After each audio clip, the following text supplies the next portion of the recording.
கர்த்தருடைய நாம் நன்மை உண்டாவதாக. எப்போதும் தேவனை துதிப்பவர்களாக இருக்க வேண்டும், பயபக்தியாக இருக்க வேண்டும், தேவ சிந்தையாக இருக்க வேண்டும். ஆராதனை என்று ஒன்று உண்டு. அந்த நேரம் அந்த நாள் வரும்போது நமக்கு தானாக அந்த எண்ணம் வரணும். நம்ம ஆலயத்துக்கு போகணும், நேரத்தோடு செல்ல வேண்டும், ஆலயத்துக்கு என்ற அந்த உணர்வு இருக்கிறது. வார்த்தையை கேட்கிறோம். இந்த வார்த்தையை கேட்பதனால என்ன பலன் இருக்குது? அது கிரியை கொண்டு வந்தால் தான் பலன். வார்த்தை கேட்டுகிட்டே இருந்தால் 20 வருஷம் இல்லை 30 வருஷம் கட்டவரை அப்படியே தான் இருக்கும். அதை நம்ம உடனே அந்த வார்த்தைக்கு கீழ்ப்படியும். கீழ்ப்படியும் தான் தேவன் நம்மளை ஆசீர்வதிப்பார். கீழ்ப்படிதல் இல்லைன்னா எந்த நன்மையும் நம்ம பெற்றுக்கொள்ள முடியாது. ஆபிரகாம் இடத்துல தான் சொன்னார், உன்னுடைய ஜனத்தாலும் இப்படி பிரிந்து வான்னு சொன்னார். ஆபிரகாம் பிரிந்து வந்தார். எதையும் கேட்கல, எந்த வார்த்தையும் அவர் எந்த ஒரு சந்தேகமும் அவர் இடத்துல இல்லை. சொன்ன வார்த்தை கீழ்ப்படிந்தால் வெளியே வந்தார். விசுவாசத்துக்கு தகப்பானாங்க. அதுபோல் எல்லா காலத்திலும் தேவன் பார்ப்பார், ஒரு காரியத்தை சொல்லுவார். அது நேரடியாக தான் சொல்லணுன்ற அவசியம் இல்லை, யார் மூலியமானாலும் சொல்லுவார். தேவன் எந்த வழியில் வேணாலும் வருவார். ஆகவே நாம் அந்த நேரத்தையும் அந்த காரியத்தை நம்ம புரிந்து கொள்ளணும். அதுதான் நம்ம புரிந்து கொள்கிற அந்த தன்மையை சிந்தையை தந்திருக்கிறார் தேவன். ஆகவே தேவனுடைய காரியங்களை நம்ம ஒழுங்காக இருக்க வேண்டும். குறித்த நேரத்தில் ஆராதனையை செய்ய வேண்டும். அதெல்லாம் சபை ஒழுங்கு. நம்ம இப்படி பார்க்கும்போது இப்போ சபை ஒழுங்கு மீறவர்களாக இருக்கிறோம். வேலை இருக்கும், நிச்சயமாக வேலை இருக்கும். அநேக வேலை உண்டு, தவிர்க்க முடியாத சூழ்நிலை இருக்குது. எல்லா நேரமும் அப்படியே இருக்காது. தவிர்க்க முடியாத நேரத்தில் போனோம், மற்ற நேரத்தில் நம்ம அதை கடைப்பிடிக்கணும். ஆகவே ஆராதனையில் தேவன் நமக்கு முன்னாடியே அவர் இங்கே காத்திருக்காரு. ஆனால் ஜனங்கள் பாரு வேணா தானே பின்னாடி வருகிறார்கள். தேவனுக்கு கனத்தை கொடுக்கணும், நிதியை கொடுக்கணும்.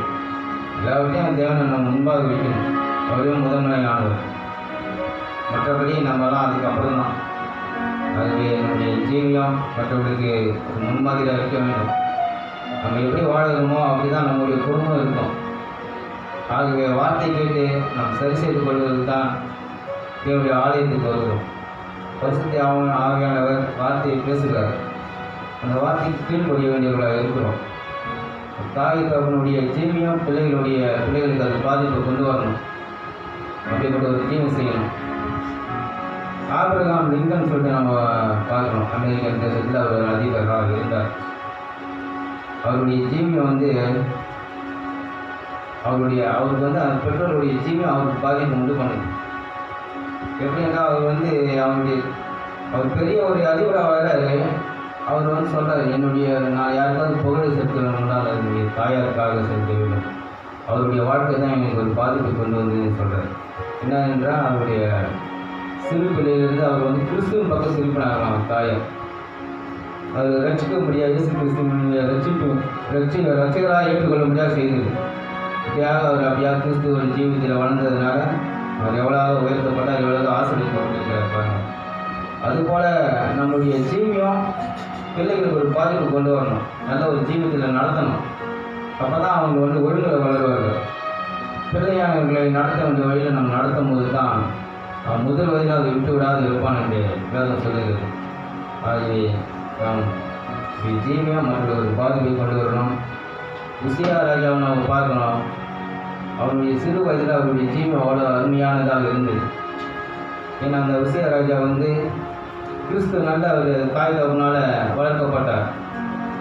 ஜபம் செய்வதிலும் தேவனுடைய ஆலயத்துக்கு செல்வதிலும் அப்படியாக வளர்ந்து வரும்போது அவர் ஒரு ராஜாவாகிறார். ராஜாவாக பிறகு கூட அவர் என்ன பண்ணுறாரு, எதை செய்தாலும் தேவனுடைய சமூகத்துக்கு சென்று தேவனை கேட்டு ஜெபித்து தேவனிடத்திலிருந்து ஒரு உத்தரவு வந்த பிறகு தான் அந்த காரியத்தை செய்வார். அப்படிப்பட்ட ஒரு ஜீவி செய்வார். அப்போது அவரோடு கூட இருந்த தீர்க்கதரிசி எசாயா தீர்க்கதரிசி அவர் அந்த ராஜாவை பார்க்குறாரு. என்ன ஒரு அருமையான ராஜா, எதை செய்தாலும் தேவனுக்கு முன்பாக செய்கிறாரு, தேவனுக்கு செய்கிறாரு. அப்படி தான் வாழ வேண்டும் என்று இந்த தேவ மனிதனும் தனக்குள்ளே எண்ணம் கொண்டார். அப்படியாக அந்த உசியா ராஜா அவ்விதமாக ஆசீர்வதிக்கப்பட்டார் தேவனால். அப்புறம் பலப்பட்ட பிறகு அவருக்கு உள்ள கர்வம் வந்த பிறகு தான் தேவனுடைய ஆலயத்தில் சென்று தூபம் காட்ட ஆரம்பிக்கும் போது தேவனால் அடிக்கப்பட்டார். மற்றபடி அவருடைய வாலிப நாட்கள்லாம் அவருடைய ஜீவியம் அருமையான ஒரு ஜீவமாக இருந்தது. அதுபோல் நம்முடைய ஜீவியமும் பிள்ளைகளுக்கு நல்ல ஒரு எடுத்துக்காட்டாக மற்றவர்களுக்கு ஒரு சாட்சியாக இருக்க வேண்டும். ஆகவே நாம் அந்த காரியங்களை குறித்து கவனம் செலுத்த வேண்டியவர்களாக இருக்கிறோம். கடந்த நாட்களில் இந்த மகத்தான காரியங்களை தேவன் செய்தார், திருமண காரியங்கள் நடத்தி கொடுத்தார். நல்லபடியாக ஒரு ஆசீர்வாதமாக இருந்தது நான் நினைத்து கொள்கிறேன். எந்த ஒரு பகட்டமும், எந்த ஒரு ஆடம்பரமும், எந்த ஒரு பந்தாவும் இல்லாமல் எளிமையாக இருக்க வேண்டும், தேவன் ஆசீர்வதிக்க வேண்டும் என்று தான் நாம் எண்ணம் விரும்பினோம். அவ்விதமாக நடந்ததுக்காக நான் தேவனுக்கு நன்றியுள்ளவனாக இருக்கிறேன். இன்னும் அநேக காரியங்கள் விதமாக நடக்க முடியாத தேவன் ஆசீர்வதிப்பார். இப்போது நாம் கண்களை மூடி தேவனுக்கு ஜெபம் செய்ய முடியாத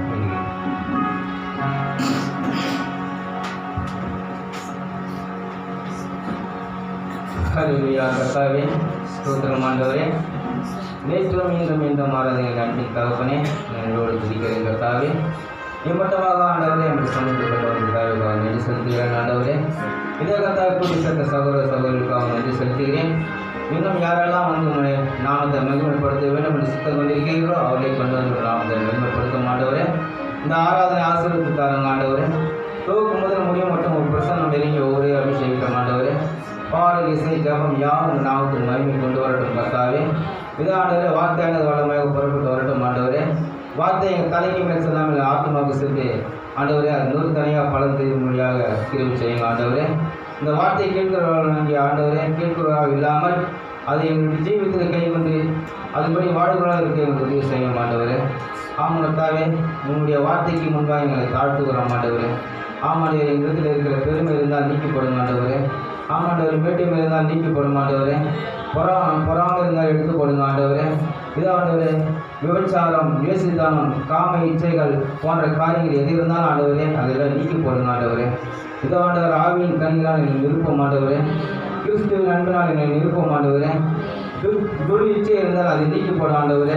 ஆமாம், துரு இச்சைக்கு எங்கள் சரீரத்தை பேணாமல் கிறிஸ்துவை தெரிந்து கொள்ளக்கூடாது இருக்க உதவி செய்ய மாட்டவரே. கர்த்தாவே இரக்கமாற மாட்டவரே. இதோ ஆண்டவரே, வார்த்தை கேட்க வருகிறோம் நாங்கள் உங்களுடைய வார்த்தை கேட்டு ஒவ்வொரு நாள் சுத்தாங்கம் அடைய கிருபை செய்ய மாட்டவரே. பரிசுத்தம் மேல் பரிசுத்தம் அடைய கிருபை செய்யுங்க ஆண்டவரே. பரிசுத்தம் இல்லாமல் தேவனை நாம் தெரிந்து கொள்ள முடியாது, தரிசிக்க முடியாது என்று பார்க்குறோம் ஆண்டவரே. உங்களுடைய வார்த்தையை எங்கள் பரிசுத்தப்படுத்துகிறதா இருக்கிறது ஆண்டவரே. இப்படியாக உங்களுடைய வார்த்தைக்கு ஆண்டவர் நான் முற்றிலும் கீழ்ப்படுத்தி வாழ கிருபை செய்யும். வார்த்தையை பேசுகிற தாசனையும் பொருட்படுத்திக் கொள்ளும் ஆண்டவரே. இதோ ஆண்டவரே, மாம்ச பலனை நீக்கி போடுங்க ஆண்டவரே. பரிசுத்தாவின் வலிமையால் நெருப்பி இதோ ஆண்டவரே, தேவஞானத்தினால் நெருப்பி வார்த்தையானது வல்லமையை புறப்பட்டு வர உதவி செய்யும். அந்த வார்த்தை வருவதற்கு ஆமேன் என்று நாங்கள் ஆண்டவரே அதுக்கு துதியும் கனத்தையும் கொடுக்க உதவி செய்ய வேண்டும் என்று ஜெபிக்கிறோம் ஆண்டவரே. கர்த்தாவே, இந்த ஆராதனையில் நடைபெறுகிற ஒவ்வொரு காரியங்களும் ஒழுங்குகிரமாக இருக்க உதவி செய்யும் ஆண்டவரே. இதோ ஆண்டவரே, பாடல், இசை, ஜபம் யாவும் நாமத்தை மகிமை கொண்டு வரட்டும். இதோ கர்த்தாவே, உங்களுக்கு விரோதமான காரியங்கள் ஏதாவது இருந்தால் கிருபை எங்கள் மன்னித்து விடும் ஆண்டவரே. இதான் ஆண்டவரே, நாங்கள் பாவ அறிக்கை செய்யாமல் ஒரு சமூகத்தில் பிரவேசிக்க கூடாது ஆண்டவரே. இதோ ஆண்டவரே, நாங்கள் வெளியிலே வேலையை நிமித்தமாக செல்கிறோம், அநேகிலிருந்து செல்கிறோம். எங்களை அறியாமல் நாங்கள் ஏதாவது செய்திருக்கலாம் ஆண்டவரே, எங்களுக்கு தெரியாத ஆண்டவரே, நீர் அதை அறிந்திருக்கிறேன். ஆகவே அந்த பாவங்களுக்காக தவறுகளுக்காக நாங்கள் மன்னிப்பு கோருகிறோம் ஆண்டவரே. மன்னித்து எங்கள் மேல் இறக்கமாக இருக்க வேண்டுமாக ஜெபிக்கிறோம் கர்த்தாவே. இதாண்டவர் இந்த ஆராதனை பொருட்படுத்திக் கொள்ளும். வார்த்தையை கேட்டு கடந்து செல்லும் போது ஆசீர்வதிக்கப்பட்டவர்களை கடந்து செலுத்தி செய்ய ஜெபிக்கிறோம். கர்த்தராக இயேசு கிறிஸ்து நாமத்தினால் வேண்டிக் கொள்கிறேன். ஆமென். எல்லாம் சந்தோஷமாக இருக்கிறீர்களா? சந்தோஷத்தோடு கரங்களை கட்டி தேவனுடைய நாமத்தை நாம் உயர்த்தி பாடுவோம். ஆராதனைக்கு முதல் பாடலாக சிங்கக்குட்டிகள் பட்டினி கிடைக்கும் ஆண்டவரை தேவருக்கு ஒரு நன்மை குறைவராது என்ற பாடலை நாம் பாடி தேவநாமத்தை எழுதுவோம்.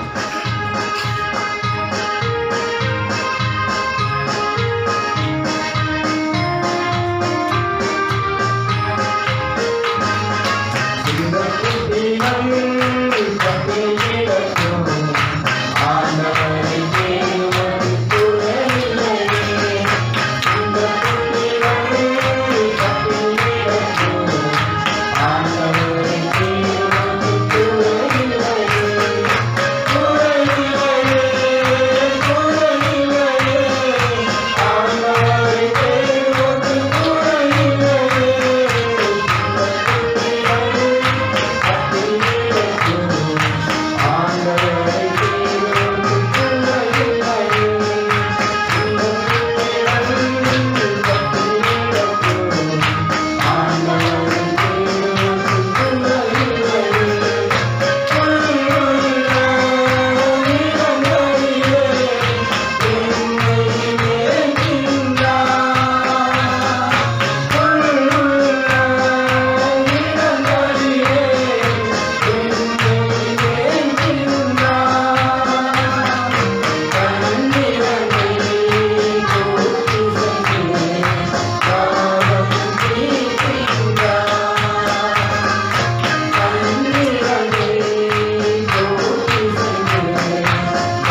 இருதயத்தை நாம் நேராக்க வேண்டும் தேவனுக்கு நேராக. அப்படி நேராக்கி நடக்கும்போது தேவன் நம்முடைய காரியங்களை கூட்டு நோக்கி பார்க்கிறார். மற்றவர்களைப் போல வாழ வேண்டும், மற்றவர்களைப் போல இருக்க வேண்டும் என்று நினைத்தால் மற்றவர்கள் போல தான் இருப்போம். தன்னுடைய விருப்பங்களை அனைத்தும் தேவனுக்கு நேராக திருப்பும்போது தேவனால் ஆசீர்வதிக்கப்பட்டவர்களாக இருக்கும். ஆகவே நம்முடைய விருப்பங்கள் எதுவும் நம்முடையது கிடையாது, எல்லாமே தேவனிடத்தில் சரண் பண்ணணும். ஆண்டவரே நான் ஒன்றுமில்லை ஆண்டவரே அப்படின்ட்டு நான் தாழ்த்தணும். நாம் தேவனுடைய கருத்தில் உள்ள களிமண், அவர் எப்படி வேணாலும் அதை வரையலாம். நம்முடைய கனிமமான பாத்திரமாக வரையலாம், கனவுள்ளவர்களாகவும் வரையலாம். அது தேவனுடைய விருப்பம். ஆனால் தேவனுடைய ஆலயத்தில் நாம் ஒரு பாத்திரமாக இருக்கிறோம் என்பதுதான் முக்கியத்துவம். அங்கே நாம் கிறிஸ்துவின் சரீரங்களாக இருக்கிறோம், அவைகளாக இருக்கிறோம். ஆகவே ஒரு அன்பு கூறவர்களாக இருக்கிறோம், ஐக்கியமாக இருக்கணும், ஒரு மனதோடு இருக்கணும். மற்றவருடைய காரியங்களை நாம் பகிர்ந்து கொள்ள வேண்டும். அப்போது தான் தெரியும் என்ன நடக்குது, ஏது நடக்குது என்று. எங்கள் பாட்டு நீங்கள் போய் எந்த யாருக்கும் ஒன்றும் தெரியாது, தேவனுக்கு மட்டும்தான் தெரியும். உங்கள் இறுதியத்தை யாராவது பார்க்க, எங்களுக்கு உங்கள் இறுதியத்தில் என்ன இருக்குன்னு எங்களுக்கு தெரியாது. நீங்கள் சொல்லும் போது தான் அதுக்கு உண்டான காரியங்களை நாங்கள் செய்ய முடியும். ஆகவே அடுத்த பாடலாக கிருபை இதே தேவ கிருபை இதே இந்த தாங்கி நடத்தியது என்ற பாடலை நாம் பாடுவோம். தேவனுடைய கிருபை தான் நடத்தி கொண்டிருக்கிறது.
ஜெபம் செய்து இறக்கத்தில் ஐஸ்வர்யமுள்ள நல்ல தலைமுறை இந்த ஆசீர்வதிக்கப்பட்ட அருமையான இந்த மாலை நேரத்திற்காக உண்மை நாங்கள் நன்றியோடு ஸ்தோத்திரிக்கிறோம். ஆண்டவரே, கடந்த நாட்களில் நாங்கள் செய்து கவனித்தது போல் உம்மை கனப்படுத்துகிறவர்களை நீர் கனப்படுத்துகிறேன். உமக்கு மரியாதை கொடுக்கிறவர்களை, வார்த்தைக்கு மரியாதை கொடுக்கிறவர்களை, ஆராதனைக்கு மரியாதை கொடுக்கிறவர்களை, செய்திக்கு மரியாதை கொடுக்கிறவர்களை, ஆண்டவரே ஊழியக்காரர்களை கனப்படுத்துகிறவர்களை நீர் ஆசீர்வதிக்கிறேன், அவர்களை பாதுகாக்கிறேன்.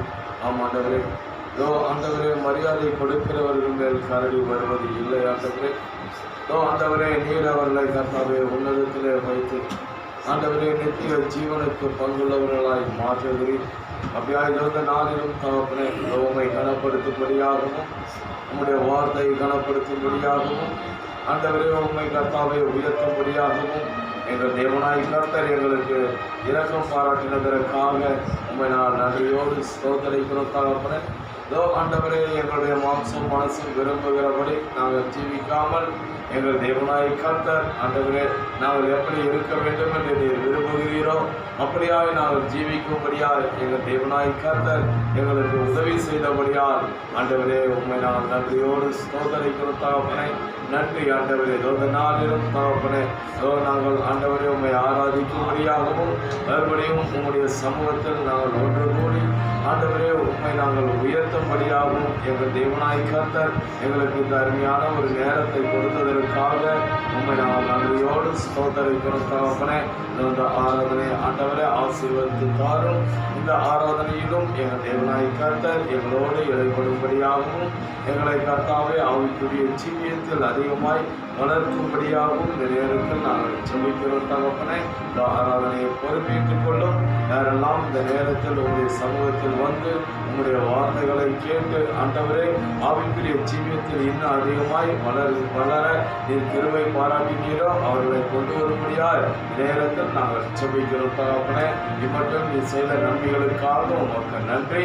கடந்த நாட்கள் முழுவதும் எங்கள் தேவனாய் கர்த்தர் எங்களுக்கு ஆண்டவரே நீர் செய்த நன்மைகளுக்காக உமக்கு நன்றி. ஆண்டவரே, எங்களை பாதுகாத்து ஆண்டவரே எங்களை வழி நடத்தினதற்காக உமக்கு நன்றி. இனியும் நீர் எங்களை கர்த்தாவை நடத்த வல்லவராயிருப்பதற்காக உண்மை நாம் நன்றியோடு ஸ்தோத்திரிக்கிறோம். தகப்பனே, ஆண்டவரே எங்களை தாழ்த்துகிறோம், பொறுப்பேற்றுக் கொள்ளும், வழி நடத்தும். எல்லாவற்றையும் உங்களுடைய கரத்தில் ஒப்பு கொடுக்கிறேன். கர்த்தராகிய இயேசு கிறிஸ்துவின் விலையேற பெற்ற நாமத்தில் ஜெபிக்கிறேன்.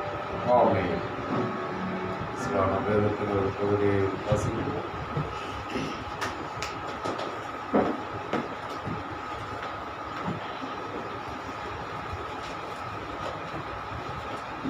இரண்டு ராஜாக்கள் 4ஆம் அதிகாரம்.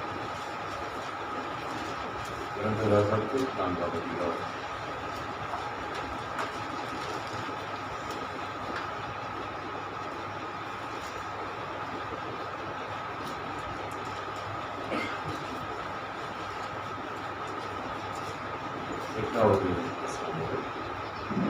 இன்று ஒரு நாள் எலிசா சூனேமுக்கு போயிருக்கும் போது அங்கே இருந்த கணம் பொருந்திய ஒரு ஸ்திரீ அவனை போஜனம் பண்ண வருந்தி கேட்டுக்கொண்டான். அப்படியே அவன் பயணப்பட்டு வருகிற போதெல்லாம் போஜனம் பண்ணும்படி அங்கே வந்து தட்டுவான். அவள் தன் புருஷனை நோக்கி, இதோ நம்மிடத்தில் எப்போதும் வந்து போகிற தேவனுடைய மனுஷனாகிய இவர் பரிசுத்தவான் என்று காண்கிறேன். நாம் மெத்தையின் மேல் ஒரு சிறிய அறை வீட்டை கட்டி அதில் அவருக்கு ஒரு கட்டிலையும் மேசையையும் நாற்காலியையும் குத்து விளக்கையும் வைப்போம். அவர் நம்மிடத்தில் வரும்போது அங்கே தங்கலாம் என்றார். ஒரு நாள் அவன் அங்கே வந்து அந்த அறை வீட்டிலே தங்கி அங்கே படுத்து கொண்டிருந்தான். அவன் தன் வேலைக்காரனாகிய கேயாசை நோக்கி, இந்த சூனேமியாளை அழைத்து கொண்டு வா என்றான். அவளை அழைத்து கொண்டு வந்தான். அவள் அவனுக்கு முன்பாக நின்றாள். அவன் கேயாசியை பார்த்து, இதோ இப்படிப்பட்ட சகல சலக்கருணையோடும் எங்களை விசாரித்து வருகிறாயே, உனக்கு நான் என்ன செய்ய வேண்டும்? ராஜாவினிடத்திலாவது சேனாதிபதியினிடத்திலாவது உனக்காக நான் பேச வேண்டிய காரியம் உண்டோ என்று அவளை கேள் என்றான். அதற்கு அவள், என் ஜனத்தின் நடுவே நான் சுகமாய் குடியிருக்கிறேன் என்றாள். அவளுக்கு செய்ய வேண்டியது என்னவென்று கேயாசியை அவன் கேட்டதற்கு, அவன் அவளுக்கு பிள்ளை இல்லை, அவள் புருஷனும் பெரிய வயதுள்ளவன் என்றான். அப்பொழுது அவன் அவளை கூப்பிடு என்றான். அவளை கூப்பிட்ட பொழுது அவள் வந்து வாசற்படியிலே நின்றாள். அப்பொழுது அவன் ஒரு பிராண உட்புவதிட்ட காலத்திலே ஒரு குமாரனை அணைத்துக் கொண்டிருப்பாய் என்றான். அதற்கு அவள், ஏது தேவனுடைய மனுஷனாகிய என் ஆண்டவனே, உமது அடியாளுக்கு அபத்தம் சொல்ல வேண்டாம் என்றார். அந்த ஸ்திரீ கர்ப்பம் தரித்து எலிசா தன்னோடு சொன்னபடி ஒரு உற்பவ காலத்திட்டத்தில் ஒரு குமாரனை பெற்றார். ஆமே. கர்த்தர் இந்த வேதவசனங்களை ஆசீர்வதிப்பாராக. நீங்கள் அவர்கள் பார்த்து கர்த்தருடைய பரிசுத்த நாமத்திற்கு மகிமை உண்டாவதாக. மறுபடியும் இந்த அருமையான நாளிலே நாம் ஆண்டவரை ஆராதிக்கும்படியாகவும் நம்முடைய கர்த்தரை நாம் தொழுது கொள்ளும்படியாகவும் தேவனாய் கர்த்தர் நமக்கு இந்த நேரத்தை கொடுப்பதற்காக கர்த்தருக்கு நாம் நன்றி செலுத்துவோம். கர்த்தர் நல்லவர். ஆமென். கர்த்தரை நாம் முழு இருதயத்தோடு தேடும் பொழுது அவர் எப்பொழுதுமே நமக்கு நல்லவராய் இருக்கிறார். அவர் நமக்கு எல்லா சூழ்நிலையிலும் நல்லவராய் இருக்கிறார். கர்த்தர் நம்மை ஆசீர்வதித்து நமக்கு சமாதானத்தையும் நமக்கு சந்தோஷத்தையும் நமக்கு சுகத்தையும் நமக்கு கடத்தையும் கொடுத்து அவர் நம்மை தாங்கி நடத்துகிறவராய் இருக்கிறார். அவர் நம்மை உயர்ந்த அடைக்கலத்தில் வைக்கிறவராய் இருக்கிறார். அவர் நம்முடைய தேவன் எப்பொழுதுமே நம்முடைய தாய் தகப்பனை காட்டிலும் மேலான கவனம் அவன் செலுத்துகிறவராய் இருக்கிறார். அமரிமான சௌரே எந்த ஒரு தாய் தகப்பன் தன்னுடைய பிள்ளை ஒரு உயர்ந்த ஸ்தானத்தில் இருக்க வேண்டும் என்று விரும்புவார்கள். ஆகவே அதை காட்டிலும் நம்முடைய தேவனாய் கர்த்தர் அதிகமாய் கவனம் செலுத்துகிறார். நம்மை உன்னதத்திற்கு அவர் உயர்த்துகிறார். நம்மை ஒரு உயர்ந்த ஸ்தானத்தில் அவர் வைக்க விரும்புகிறார். ஆகவே அந்த உயர்ந்த ஸ்தானத்திற்கு நாம் செல்ல வேண்டும் என்றால் அங்கே கர்த்தருக்கு பிரியமாய் நாம் ஜீவிக்க வேண்டும். ஆகவே அவர் எப்படி விரும்புகிறாரோ அப்படி நாம் இருக்கும் பொழுது அவர் நம்ம என்ன செய்கிறார் என்றால் உயர்ந்த ஸ்தானத்திலே வைக்கிறார். ஆகவே கடந்த நாட்களில் நாம் கவனித்த செய்தியினுடைய தொடர்ச்சியை நான் உங்கள் மத்தியிலே கொண்டு வருகிறேன். எலிசாவின் ஜீவியம். எலிசாவினுடைய ஜீவியத்தை நாம் கவனித்துக் கொண்டிருக்கிறோம். எலிசாவினுடைய வாழ்க்கையானது ஒரு விசேஷத்த ஒரு வாழ்க்கை. அது கிறிஸ்து மனவாழ்க்கைக்கு பரிபூர்ண ஒரு முன் அடையாளமான ஒரு வாழ்க்கையா இருக்கிறது. அதற்கான சௌகரிய நாம் கடந்த நாட்களிலே நாம் ஒரு 2 ஞாயிற்றுக்கிழமை ஒரு புதன்கிழமை 3 வாரங்கள் நாம் அங்கே அந்த செய்தியை கவனித்துக் கொண்டிருக்கிறோம். இன்றைக்கு நான் 4வது பாகத்தை உங்கள் மத்தியில் கொண்டு வருகிறேன். ஆகவே நாம் மரியாதை என்ற ஒரு செய்தியிலிருந்து எலிசாவினுடைய வாழ்க்கையை கவனித்துக் கொண்டிருக்கிறோம். ஆகவே நாம் பார்க்கிறோம் அங்கே எலிசாவை அங்கே அந்த பிள்ளைகள் கனப்படுத்தவில்லை. ஆகவே எலிசாவுக்கு அவர்கள் அங்கே கனம் கொடுக்கவில்லை, மரியாதை செலுத்தவில்லை. ஆகவே நாம் பார்க்கிறோம் அது நிமித்தம் என்ன நடந்தது என்றால் அங்கே 42 பிள்ளைகள் அங்கே மரித்து போனார்கள். ஆகவே அங்கே நம்முடைய தேவனாய் கர்த்தர் என்ன செய்கிறார்னா மரியாதையை அதிகாரத்துடன் எதிர்பார்க்கிறார். ஆகவே அவர் அதிகாரத்தோடு எனக்கு மரியாதை செலுத்தியே ஆக வேண்டும் என்று அவர் அங்கே விரும்புகிறார். அதை அவர் எதிர்பார்க்கிறார். அதை அவர் கட்டளையாக கேட்கிறார். ஆகவே மரியாதை செலுத்தவில்லை என்றால் அங்கே கரடியை அவர் அனுப்புகிறார். ஆகவே அதுதான் அங்கே அந்த அதிகாரத்தில் நாம் பார்க்கிறோம். அந்த எலிசாவினுடைய வாழ்க்கையிலே நாம் பார்க்கிறோம். ஆகவே நாம் கடந்த நாட்களில் அங்கே அந்த எலிசாவை கனப்படுத்தாதனால் அந்த கர்த்தர் உரைப்பதாவது அந்த செய்தியை அந்த செய்தியாளனை கனப்படுத்தாதபடியினால் அவர்கள் மேல் அங்கே கரடி வந்தது. அங்கே அவர்களை அந்த பிள்ளைகளை அது மீறி போட்டது. ஆகவே அந்த பெற்றோர் என்ன செய்தார்கள், தன்னுடைய பிள்ளைகளை இழந்து போனார்கள். ஆகவே அவர்களுக்கு சந்ததி இல்லாமல் போய்விட்டது. ஆகவே நாம் பார்க்கிறோம் அங்கே அதே நேரத்தில் அங்கே எலிசாவை கனப்படுத்தின ஒரு குடும்பத்தை நாம் பார்க்கிறோம். அங்கே அருமையான ஒரு கணவன் மனைவி என்ன செய்தார்கள் என்றால் எலிசாவை கனப்படுத்தினார்கள். அங்கே நாம் பார்க்கிறோம் 42 பிள்ளைகளுடைய தாய் தகப்பன் எலிசாவை கனப்படுத்தவில்லை, அவர்கள் இழக்கப்பட்டு போனார்கள். ஆனால் அங்கே ஒரு தாய் தகப்பன் என்ன செய்தார்கள், எலிசாவை கனப்படுத்தினார்கள். அங்கு அருமையான சகோதரி அந்த தாய் தகப்பனுடைய பிள்ளை ஜீவன் பெற்றது. அந்த பிள்ளை உயிர்த்தெழுதலை பெற்றுக் கொண்டது. அதை நாம் பார்க்கிறோம். நாம் அங்கே எலிசாவை கனப்படுத்தும் பொழுது, கர்த்தருடைய வார்த்தையை கனப்படுத்தும் போது, ஒரு ஊழியக்காரனை கனப்படுத்தும் போது அதற்குரிய பலனை நாம் பெற்றுக் கொள்கிறோம். ஆகவே தீர்க்கதரிசியை விசுவாசிக்கிறவர்கள் அந்த தீர்க்கதரிசிக்கு ஏற்ற பலனை அடைவார்கள். இதுதான் தேவனுடைய வார்த்தை. ஆகவே அதை கனப்படுத்தும் போது அதற்குரிய பலனை நாம் பெற்றுக் கொள்கிறோம். ஆனால் கனப்படுத்தவில்லை என்றால் அதற்குரிய அங்கே சாபத்தை அங்கே பெற்றுக் கொள்கிறார்கள். அதை நாம் பார்க்கிறீங்க. ஒரு ஸ்திரீயை பார்க்கும்போது இந்த சூனேமியா, ஆகவே இந்த ஸ்திரீயை நாம் பார்க்கும்போது இவர் என்ன செய்தார் என்றால் அங்கே எலிசாவை கனப்படுத்தினார். அதை குறித்து அங்கே தீர்க்கதரிசி இப்படியாக சொல்லுகிறார். மரியாதை என்ற ஒரு செய்தியில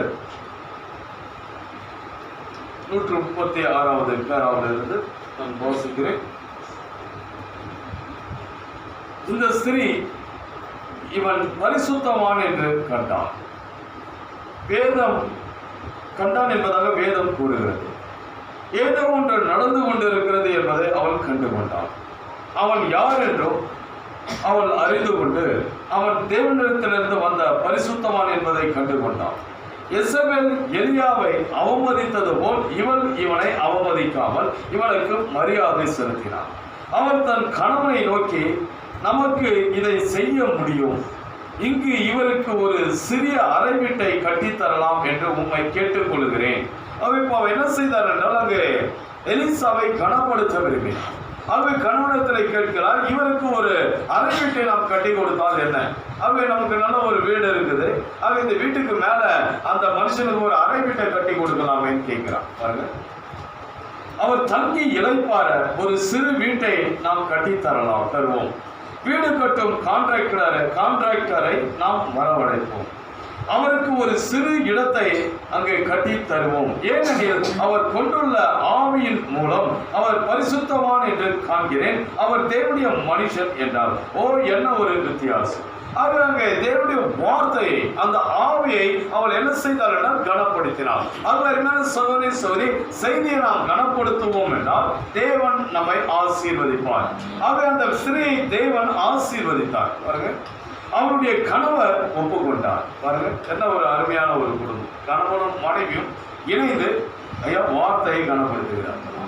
அவை கணவன் மனைவி இதற்காக தான் இணைந்து செயல்பட வேண்டும். வார்த்தை குற்றப்படுத்துவதற்காக அல்ல, வார்த்தைக்கு விரோதமாய் செயல்படுவதற்காக அல்ல, ஆகவே வார்த்தை கனப்படுத்துவதற்கு அங்கே பார்க்கிறோம். அவர் ஒரு கால் இவ்வாறு கூறியிருப்பார். இப்ப அந்த கணவன், அந்த ஸ்திரீனுடைய கணவன் இப்படி கூறியிருப்பார், அன்பே, நானும் அவரை கவனித்திருக்கிறேன், அவர் பேசுவதை கேட்டிருக்கிறேன், அவர் செய்த அற்புதங்களை கண்டிருக்கிறேன், அவர் தேவனுடைய பரிசுத்தவான் என்று நானும் அறிவேன். நாம் அப்படியே செய்யலாம், நம்ம அப்படியே செய்யலாம். எனவே அவர் கான்ட்ராக்டரை அழைத்து ஒரு நல்ல சிறிய அறை வீட்டை அவனுக்கு கட்டி தந்து அவன் இளைப்பாற ஒரு படுக்கையை அமைத்து கொடுத்து அவன் கால்களை கழுவ ஒரு பாத்திரம் தண்ணீர் வைத்தனர். தீர்க்கதரிசி வந்தபோது அவனுக்காக ஒரு இடம் அமைத்து கொடுத்தது அவனுடைய ஆத்துமாவை மகிழ்வித்தது. பாருங்க, எப்போதுமே செய்தியை நாம் கனப்படுத்தும் பொழுது அருமையான சகோதரி அது கர்த்தரை மகிழ்விக்கிறது. அது ஒரு வார்த்தையை அங்கே கனப்படுத்தும் பொழுது அது என்ன செய்யும் என்றால் கர்த்தரை மகிழ்விக்கும். அங்கே தீர்க்கதரிசிக்கு அது சந்தோஷம் என்றால் அது கர்த்தருக்கு சந்தோஷம். அது பாருங்க, அவனுடைய ஆத்மா மகிழ்வித்தது. அவன் கேயாசி அழைத்து அவனுக்கு நான் என்ன செய்ய வேண்டும் என்று அவளை சொல்றான் எலிசா. அவனுக்கு ரொம்ப சந்தோஷமாயிடுச்சு. பாருங்க, ஆக அவன் அந்த சந்தோஷத்தின் மிகுதியினால் அவன் இப்போ கேயாசியை பார்த்து கேட்கிறான், இப்போ நம்ம அவளுக்கு என்ன செய்யுது? இவ்வளவு நம்மளை கவனிக்கிறாளே, இவ்வளவு அன்பா உபசரிக்கிறாளே, அவன் நம்மளை இவ்வளவு கனப்படுத்துறாளே, இவ்வளவு மரியாதை கொடுக்கிறாளே, ஆக அவனுக்கு நம்ம என்ன செய்யுது? பாருங்க, அவளுக்கு நான் என்ன செய்ய வேண்டும் என்று அவளை கேள். நான் ராஜாவின் இடத்திலாவது சேனாதிபதியின் இடத்திலாவது பேச வேண்டிய காரியம் உண்டோ என்று கேள் என்றார். சொல்றான், யாருக்கிட்ட அவளுக்காக நான் பேசணுமா, யாருக்காக நான் சிபாரிசு பண்ணணுமா, அவளுக்காக கேளு. அவளோ என் ஜனத்தின் நடுவே நான் சுகமாய் குடியிருக்கிறேன், எனக்கு ஒரு குறைவும் இல்லை என்றான். ஆனால் கேஎஸ்சி அவனிடத்தில் அவளுக்கு பிள்ளை இல்லை, அவள் புருஷனும் பெரிய வயதுள்ளவன், ரொம்ப வயசான மனுஷன், அது வயசாகி போச்சு, அதனால குழந்தை கிடையாது அப்படின்னா. எலிசா கால்களையும் முகத்தையும் கழுவிக்கொண்டு அவனுக்கு அமைத்து கொடுத்த படுக்கையின் மேல் படுத்துக் கொண்டிருப்பதை என்னால் கற்பனை செய்ய முடிகிறது. அப்போது அவன் தேவனுடைய தரிசனத்தை கண்டிருப்பான். இப்போ அவனுக்கு ஒரு தரிசனம் வந்திருக்கு. இப்போ அவன் ஒரு தரிசனத்துக்குள்ளான். அவன் அந்த தரிசனத்தை அவன் இப்படியா இந்த தரிசனம் கண்டிருக்கான். அவன் ஒரு குழந்தையை அணைத்து கொண்டிருப்பதாக அவன் தரிசனம் கண்டிருப்பான். பாருங்க, ஆகவே அவன் தரிசனம் கண்டிருப்பான். அவன் எப்பொழுதுமே தரிசனம் காண்பது வழக்கம். அவர்கள் எப்பொழுதுமே தரிசனம் காண்பது வழக்கம். அவன் கேயாசியிடம் அவளை என் முன்னால் அழைத்து வா என்றான். இப்ப அந்த ஸ்திரீ அழைத்துன்னு வா. ஓ, என்ன, அவளை அழைத்து வா, ஏனெனில் அவள் தேவனுக்கு மரியாதை செலுத்தினாள். தேவனுக்கு மரியாதை செலுத்தினான். ஆக ஒரு மனுஷன் அந்த தீர்க்கதரிசி அந்த ஊழியக்காரனை கனப்படுத்துவது தேவனை என்ன செய்வது? கனப்படுத்துவது, தேவனுக்கு மரியாதை செலுத்துவது.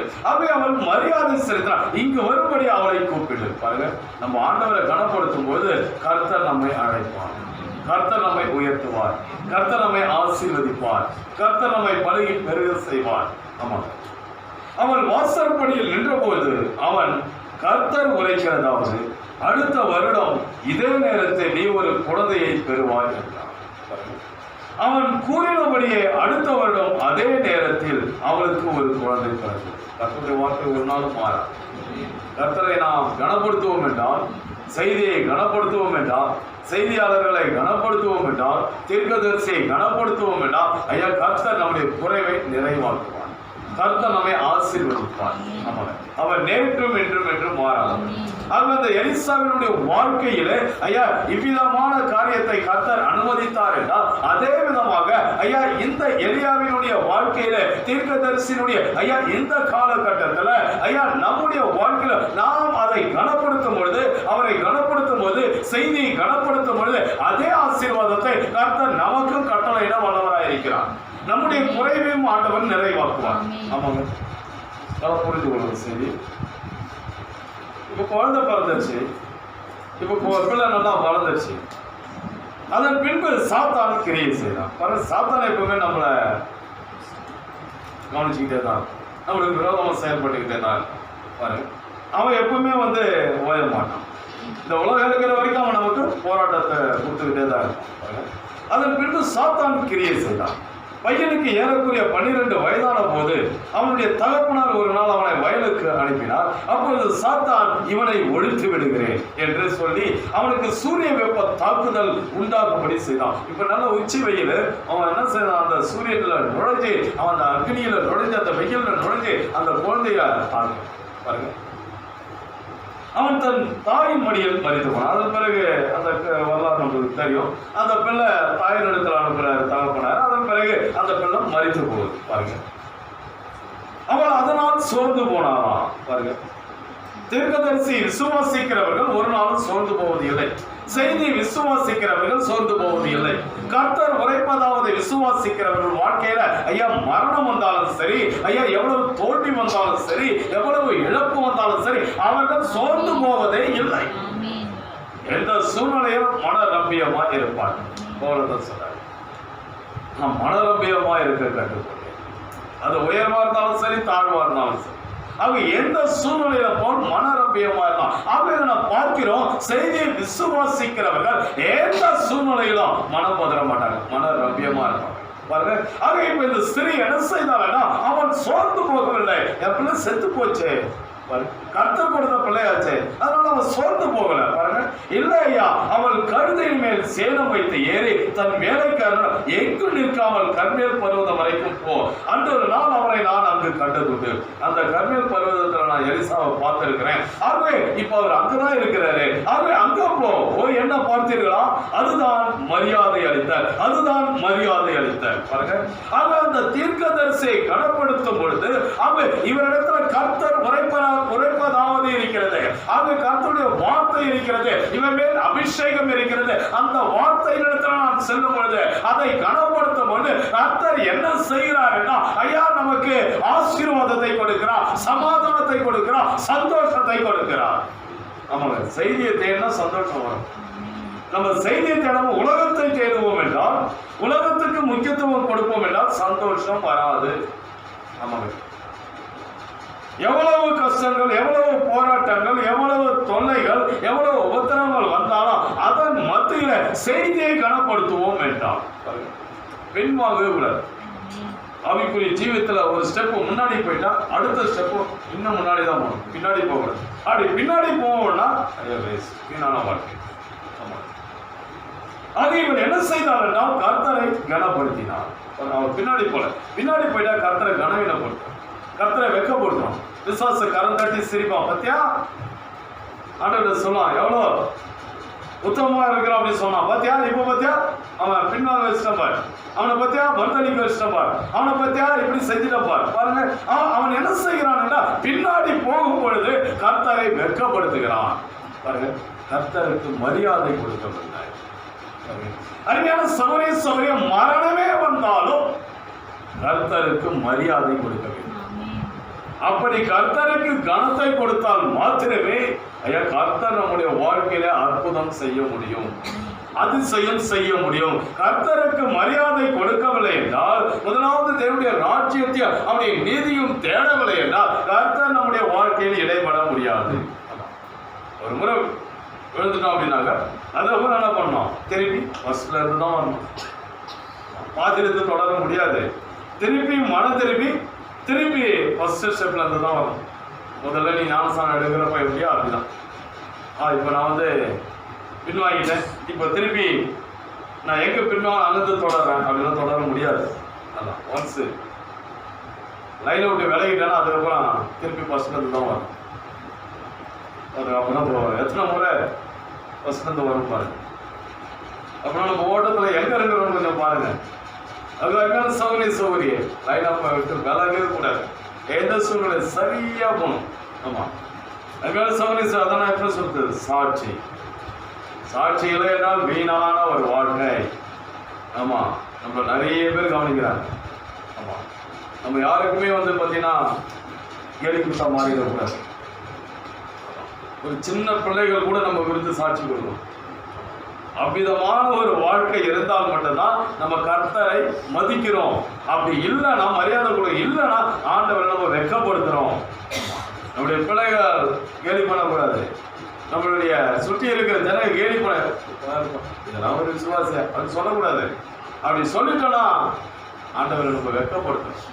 அதுக்காக சௌகரிய ரொம்ப கவனமான செய்தி என்பது சாதாரண காரியம் அல்ல. ஆமாம், அது ரொம்ப ஆண்டவரை வந்து நம்ம ஜீவனை காட்டிலும் மேலாக காணப்படுகிறது. அதை நாம் பார்க்கிறோம். இவர் என்ன செய்தார் என்றால் மரியாதை கொடுத்தார். ஆமாம், நேராக போயிட்டான், கர்மேல் பர்வதத்துக்கு போயிட்டான். அங்கே போயிட்டு ஐயா அவனுடைய பாதத்தில் போய்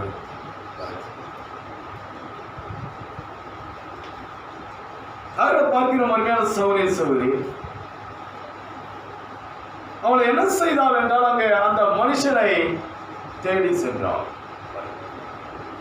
மரியாதை அவள் எலிசாவை போல் வார்த்தையை அவள் சார்ந்து கொண்டாள். இவர் என்ன செய்தார் என்றால் அங்கே எலிசா எப்படி எலியாவை சார்ந்து கொண்டானோ அதே விதமாக இவர் என்ன செய்தார் என்றால் அங்கே எலிசாவை சார்ந்து கொண்டார். அவள் என்ன செய்தாள் என்றால் அங்கே எலிசா சொன்ன அதே வார்த்தையை அவள் அங்கே பேசுகிறார். அதே காரியத்தை எலிசா எப்படியாய் அவன் அங்கே அந்த எலியாவை பின்பற்றி சென்ற பொழுது அவன் செயல்பட்டானோ அதே காரியத்தை இந்த ஸ்திரியானவர் அவள் ஜீவியத்தில் அவள் காண்பிக்கிறார். 2 ராஜாக்கள் 4ஆம் அதிகாரம் 26. நீ அவளுக்கு எதிர்கொண்டு ஓடி, நீ சுகமாயிருக்கிறாயா, உன் புருஷன் சுகமாயிருக்கிறானா, அந்த பிள்ளை சுகமாயிருக்கிறதா என்று அவளிடத்தில் கேள் என்றான். அவள் சுகந்தான் என்று சொல்லி நாம் பார்க்கிறோம். இப்போ இவன் என்ன செய்தாள் என்றால் இப்ப அந்த கர்மேல் பர்வதத்துக்கு செல்லுகிறான். எலிசா அங்கே இருக்கிறார். அவன் எலிசாவை தேடி அவன் செல்லுகிறார். அப்படியே அவன் செல்லும் பொழுது அங்கே என்ன நடந்தது என்றால் அங்கே இப்ப எலிசா சொல்றாரு, அந்த சுனமியால் வருகிறான். அப்படி நீ என்ன செய்யணும், அவளுக்கு எதிர்கொண்டு போய் அவளிடத்துல என்ன கேட்க வேண்டும், நீ சுகமா இருக்கிறியா, உன்னுடைய கணவன் சுகமா இருக்கிறானா, உன்னுடைய பிள்ளை சுகமா இருக்கிறான், அவர்கிட்ட போய் கேளு. அப்ப அவன் என்ன செய்தாள் என்றால் அங்கே சுகம்தான் என்று சொன்னான்.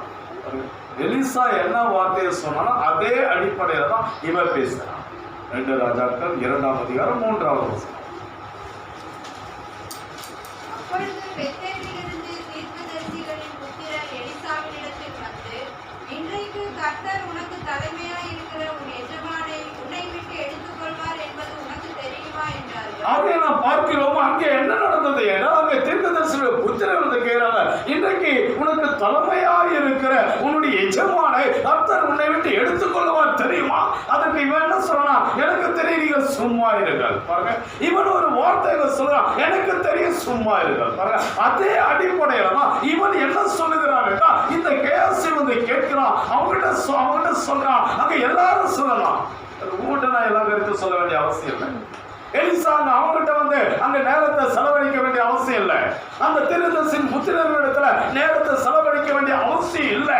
அதே போல இந்த ஐயா சுனேமியால் வந்து இந்த சுனேமித்தியால் வந்து அவங்களிடத்துல நேரத்தை செலவழிக்க வேண்டிய அவசியம் இல்லை இவளுக்கு. ஆகவே இவன சில எல்லாம் தெரியும், எல்லாம் சுகமா தான் இருக்கிறாங்க. ஆகவே அவள் என்ன செய்தால் என்றால், அந்த எலிசா எலியாவை பின்பற்றி சென்ற பொழுது எலிசா எப்படியாய் செயல்பட்டானோ அதே அடிப்படையில் இப்போது எலிசாவை பின்பற்றி செல்கிற இந்த ஸ்திரீயானவன் சொல்லுகிறான். 27 பர்வதத்தில் இருக்கிற தேவனுடைய மனுஷனிடத்தில் வந்து அவன் காலை பிடித்துக் கொண்டாள். அப்பொழுது கேயாசி அவளை விலக்கிவிட வந்தான். தேவனுடைய மனுஷன் அவளை தடுக்காதே, அவள் ஆத்துமா துக்கமா இருக்கிறது. ஆனா பார்க்கிறோம் அங்கே எலிசா எப்படி எலியாவை பற்றி கொண்டானோ அவனை விடவே இல்லை. அதே அடிப்படையில தான் இப்ப இந்த ஸ்திரீயானவன் என்ன செய்தாள் என்றால், இந்த எலிசாவை பற்றி கொண்டான், விடவே இல்லை. அவன் உண்மை விட்டு நான் போக மாட்டேன்.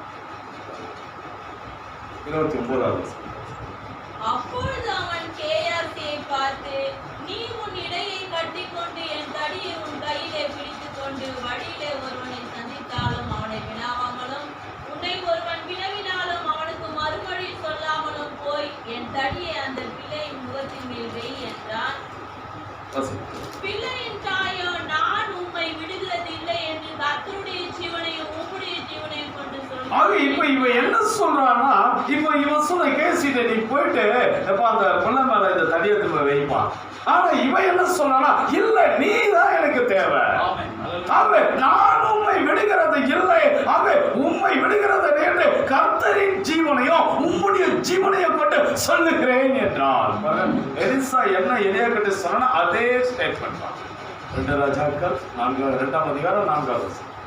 பின்பு எலியா அவனை நோக்கி, எலிசாவே, நீ இங்கே இரு, கர்த்தர் என்னை எரிகோ மட்டும் போக அனுப்புகிறார் என்றான். அதற்கு அவன், நான் உம்மை விடுகிறதில்லை என்று கர்த்தருடைய ஜீவனையும் உம்முடைய ஜீவனையும் கொண்டு சொல்கிறேன் என்றான். அப்படி அவர்கள் இங்க எலிசா எப்படி எலியா கிட்ட பேசுறானோ அதே அடிப்படையில தான் இந்த ஸ்திரீயானவன் ஐயா எலிசாவினிடத்தில் பேசுகிறான். மாறவே இல்லைங்கம்மா, அதே அடிப்படை. அமர்மையான சகோதரி மனவாட்டியும் அதே அடிப்படையில தான் செய்தியை பின்பற்றுவான். இன்னைக்கு நம்மளும் அந்த அடிப்படையில வார்த்தையை தவிர செய்தியை தவிர வேற எதையும் ஐயா நான் நோக்கி பார்ப்பது இல்லை. உண்மை தவிர இந்த வார்த்தையை தவிர ஐயா இதை நான் விடுகிறது, இதை பற்றி கொண்டுதான் நான் ஜீவிப்பேன். இதுதான் எனக்கு ஜீவன், இங்கேதான் எனக்கு ஆசீர்வாதம் இருக்கிறது, இங்கேதான் சமாதானம் இருக்கிறது, இங்கேதான் விடுதலை இருக்கிறது, இங்கேதான் ரட்சிப்பு இருக்கிறது, இங்கேதான் உயிர்த்தெழுதல் இருக்கிறது, இங்கேதான் எடுத்துக்கொள்ளப்படுதல் இருக்கிறது. ஐயாங்க உண்மையான கிறிஸ்துவின் மனவாட்டி இந்த ஸ்திரியை போலவே ஜீவிப்பார்.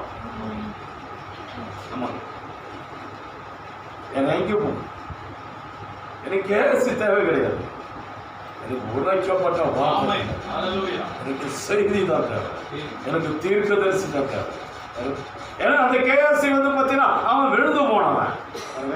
அவன் அங்க ஐயா ஒரு மாற்று வசனத்துக்காகவும் ஐயா அங்க ஐயா வெள்ளிக்காகவும் அவன் என்ன செய்தான்னா இழக்கப்பட்டு போனான், குஷ்டரோகியாய் மாறினான். அது அவன் எனக்கு தேவையில்லை, எனக்கு செய்தி தான். இன்னைக்கு அருமையான சகோதரி செய்தியை பின்பற்றவே பார்க்கிறோம். அவள் என்ன செய்தாள் என்றால் திரு சொல்கிறார் 152வது பேராவல, ஆனால் அவளோ நான் உம்மை விடுகிறது இல்லை என்று கர்த்தருடைய ஜீவனையும் என்னுடைய ஜீவனையும் கொண்டு சொல்லுகிறேன். தேவன் உமக்கு தரிசனம் அனுப்பும் வரைக்கும் நான் இங்கேயே தங்கி இருப்பேன்.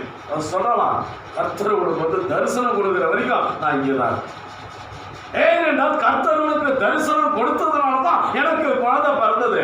நீ அந்த தரிசனத்தை பார்த்துதான் எனக்கு நீ அந்த கர்த்தர் உரைக்கிறதாவது அடுத்த உற்பவ கால திட்டத்துல நான் உன்னுடைய வீட்டுக்கு வருவேன், அடுத்த வருஷம் நீ ஒரு குழந்தை அழைத்து கொண்டிருப்பாய் நீ தரிசனத்தை பார்த்து சொன்ன, அதே போல கர்த்தர் உனக்கு தரிசனத்தை கொடுக்கிற வரைக்கும் இந்த இடத்தை விட்டு போக மாட்டேன், இங்கேயே தங்கி இருப்பேன் என்றார். ஓ என்ன, எலிசா சற்று நேரம் இருந்து விட்டு அவன் இடையை கட்டிக்கொண்டு கையில் தடியை எடுத்துக்கொண்டு அவளுடன் சென்றான்.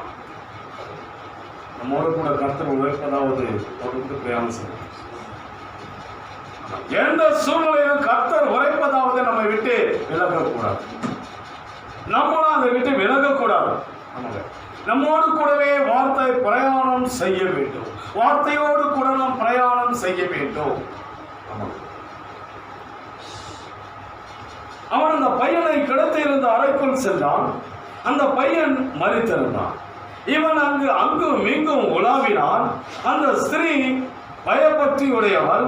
அவள் அவனுக்கு மரியாதை கொடுத்து அவன் தேவனுடைய மனுஷன் என்று விசுவாசித்த காரணத்தால் தேவன் பதிலளிக்கும் வரைக்கும் அவன் இங்கும் அங்கும் உலாவினான். ஆமென். பிறகு அவன் பிள்ளையின் மேல் முகக்குப்புற படுத்துக் கொண்டான். பிள்ளை 7 தரம் துப்பினான். அவனை உயிருள்ளவனாய் தன் தாயினிடம் கொடுத்தான். பிறகு அவன் வெளியே நடந்து குகையை அடைந்தான். அவன் தேவனுடைய மனிதனுக்கு மரியாதை கொடுத்தான். ஆக இது எப்படி வருகிறது என்றால் மரியாதை தேவனுடைய வார்த்தைக்கு, அவையான ஊழியக்காரனுக்கு அந்த செய்திக்கு மரியாதை கொடுக்கும் பொழுது ஐயா அது எதை கொண்டு வருகிறது என்றால் உயிர்த்தெழுதலை கொண்டு வருகிறது. நீங்க அருமையான சகோதரி, நாம் எந்த அளவுக்கு வார்த்தையை மதிக்கிறோம், செய்தியை மதிக்கிறோம் என்பதை நாம் ஆராய்ந்து பார்க்கிறோம். ஆராதனை ஸ்தலத்தை நாம் எந்த அளவுக்கு மதிக்கிறோம், அதை வைத்துதான் அருமையான சகோதரி நம்முடைய வாழ்க்கையில கர்த்தர் இடைப்பட்டார். நம்ம எந்த அளவுக்கு மதிப்பு கொடுக்கிறோம் ஆண்டவர், நம்ம ஆராய்ந்து பார்க்கிறோம். இன்னைக்கு நம்ம ஆண்டவருக்கு நிறைய சின்ன அப்பாவும் மரியாதை கொடுக்கிறது கிடையாது, ஆராதனை ஸ்தலத்துக்கு மரியாதை கொடுக்கிறது கிடையாது, செய்திக்கு மரியாதை கொடுப்பது கிடையாது, செய்தியாளர்களுக்கு மரியாதை கொடுப்பது கிடையாது. நான் ஒரு வீட்டுக்கு போயிருந்தேன், நான் என்னுடைய மனைவி. அப்போ ஒரு பொண்ணு தெரிய அந்த வீட்டில் அந்த பொண்ணு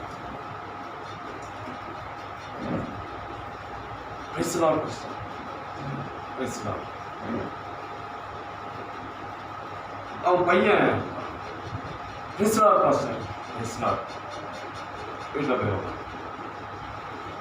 கொஞ்ச நேரம் பேசிட்டு இருந்தான். அவன் வந்து சாப்பிட்ற சில ஐட்டம்லாம் எடுத்து வச்சாங்க, காஃபிலாம் போட்டு விட்டான், சாப்பிட்டு. அப்போ அந்த பொண்ணு அவன் ரொம்ப கிச்சனுக்கு போனாங்க. உள்ளே போயிட்டு என்ன சொல்லுவாங்க, பாஸ்டர் வந்தார், முதல்ல அவருக்கு தண்ணி குடித்தாரு. அப்போ பாருங்க, அந்த பிள்ளைக்கு வந்து பாஸ்டர் வந்தது முதல்ல தண்ணி கொடுக்கணும், அதை கொடுக்கலையே அம்மா அப்படின்னு அம்மாவிட்ட போய் சொல்லு. அப்போ அது அந்த பிள்ளை எவ்வளோ மதிப்பு கொடுக்குது பாருங்க, எவ்வளோ மரியாதை கொடுக்குது பாருங்க. பாஸ்டர் வந்து முதல்ல தண்ணி கொடுத்துட்டு அதுக்கப்புறமா தான் நீ வந்து டீ எல்லாம் எடுத்துட்டு வந்து வைக்கணும், அதை செய்யாம நீ வந்து முதல்ல இதை எடுத்துட்டு வந்து வச்சிட்டியே அப்படின்னு. இன்னொரு வீட்டுக்கு போயிரு, போன உடனே அப்பா அம்மா ஐயோ பிடிச்சி இழுத்து ஏய் பிரிசலா அது இப்படி இழுக்குது. சரி நானும் ரொம்ப முடியாத கையை பிடிச்சி பிரிசலா இருக்கேன். அது உள்ள போச்சு. உள்ள போயிட்டு கொஞ்ச நேரம் கழிச்சு உடனே ஒரு ஸ்டெப்பு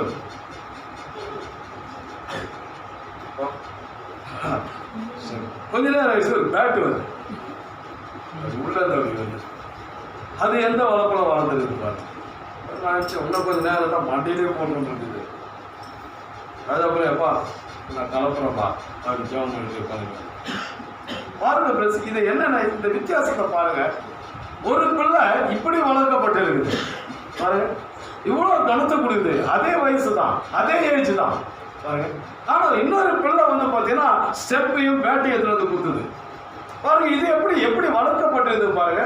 ஆகவே அந்த ஜீவியம் சரியில்லை, வளர்ப்பு சரியில்லை, பேரண்ட்ஸ் சரியில்லை பாருங்க. அது சௌரி நாம் எந்த அளவுக்கு அந்த கணத்தை கொடுக்கிறோம். ஆகவே நம்ம கணம் கொடுத்தாதான் பிள்ளைங்க கணம் கொடுக்கும், நம்ம கணம் கொடுக்கணும் பிள்ளைங்க கணம் கொடுக்காது. அப்போ அவங்க என்ன பண்ணாலும் அவங்க கிட்ட மரியாதை இல்லை, அவங்களுடைய குடும்பத்துல வந்து பார்த்தீங்கன்னா சரியான ஒரு அந்த கிறிஸ்டியன் அட்மாஸ்பியர் இல்லை. ஆகவே அது என்ன செய்யணும், தாறுமாறா நடக்குது பாருங்க. ஆகவே நம்மளுடைய ஜீவியம் தான், நம்மளுடைய அந்த அட்மாஸ்பியர் தான் என்ன செய்யணும்னா ஐயா அங்க ஒரு நல்ல ஒரு சாட்சி கொண்டு வரும்.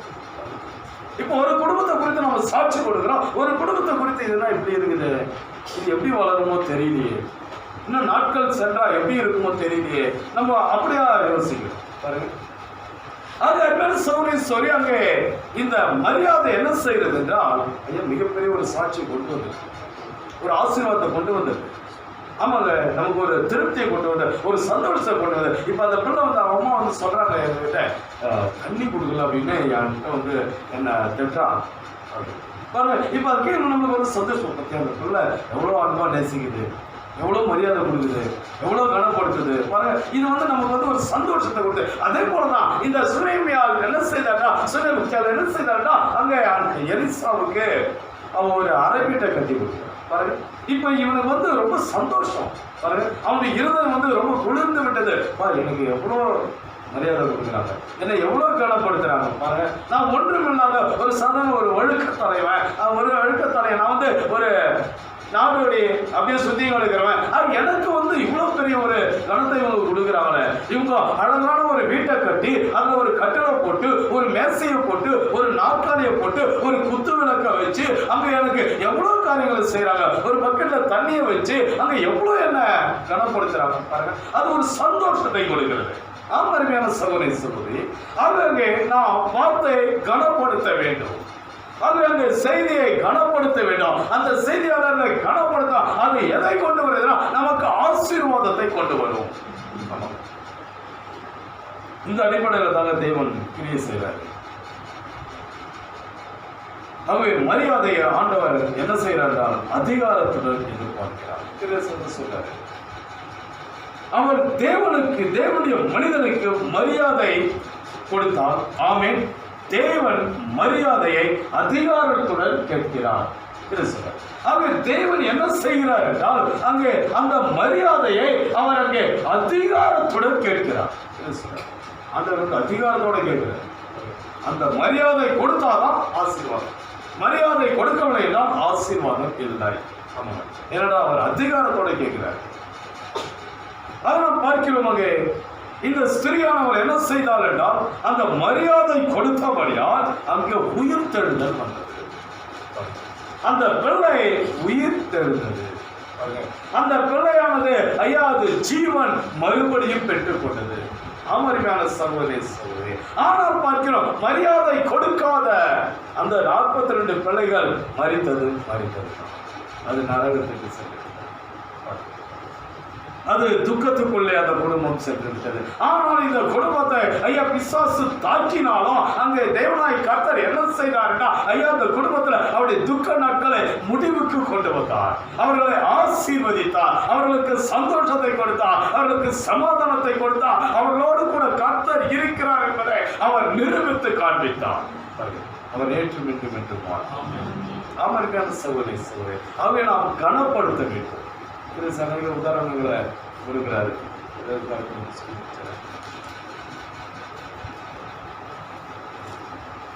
லூக்கா 7ஆம் அதிகாரம் 2-10 வரைக்கும். அங்கே 100க்கு அதிபதியாக ஒருவனுக்கு பிரியமான வேலைக்காரன் வியாதிப்பட்டு மரண அவஸ்தையாயிருந்தான்.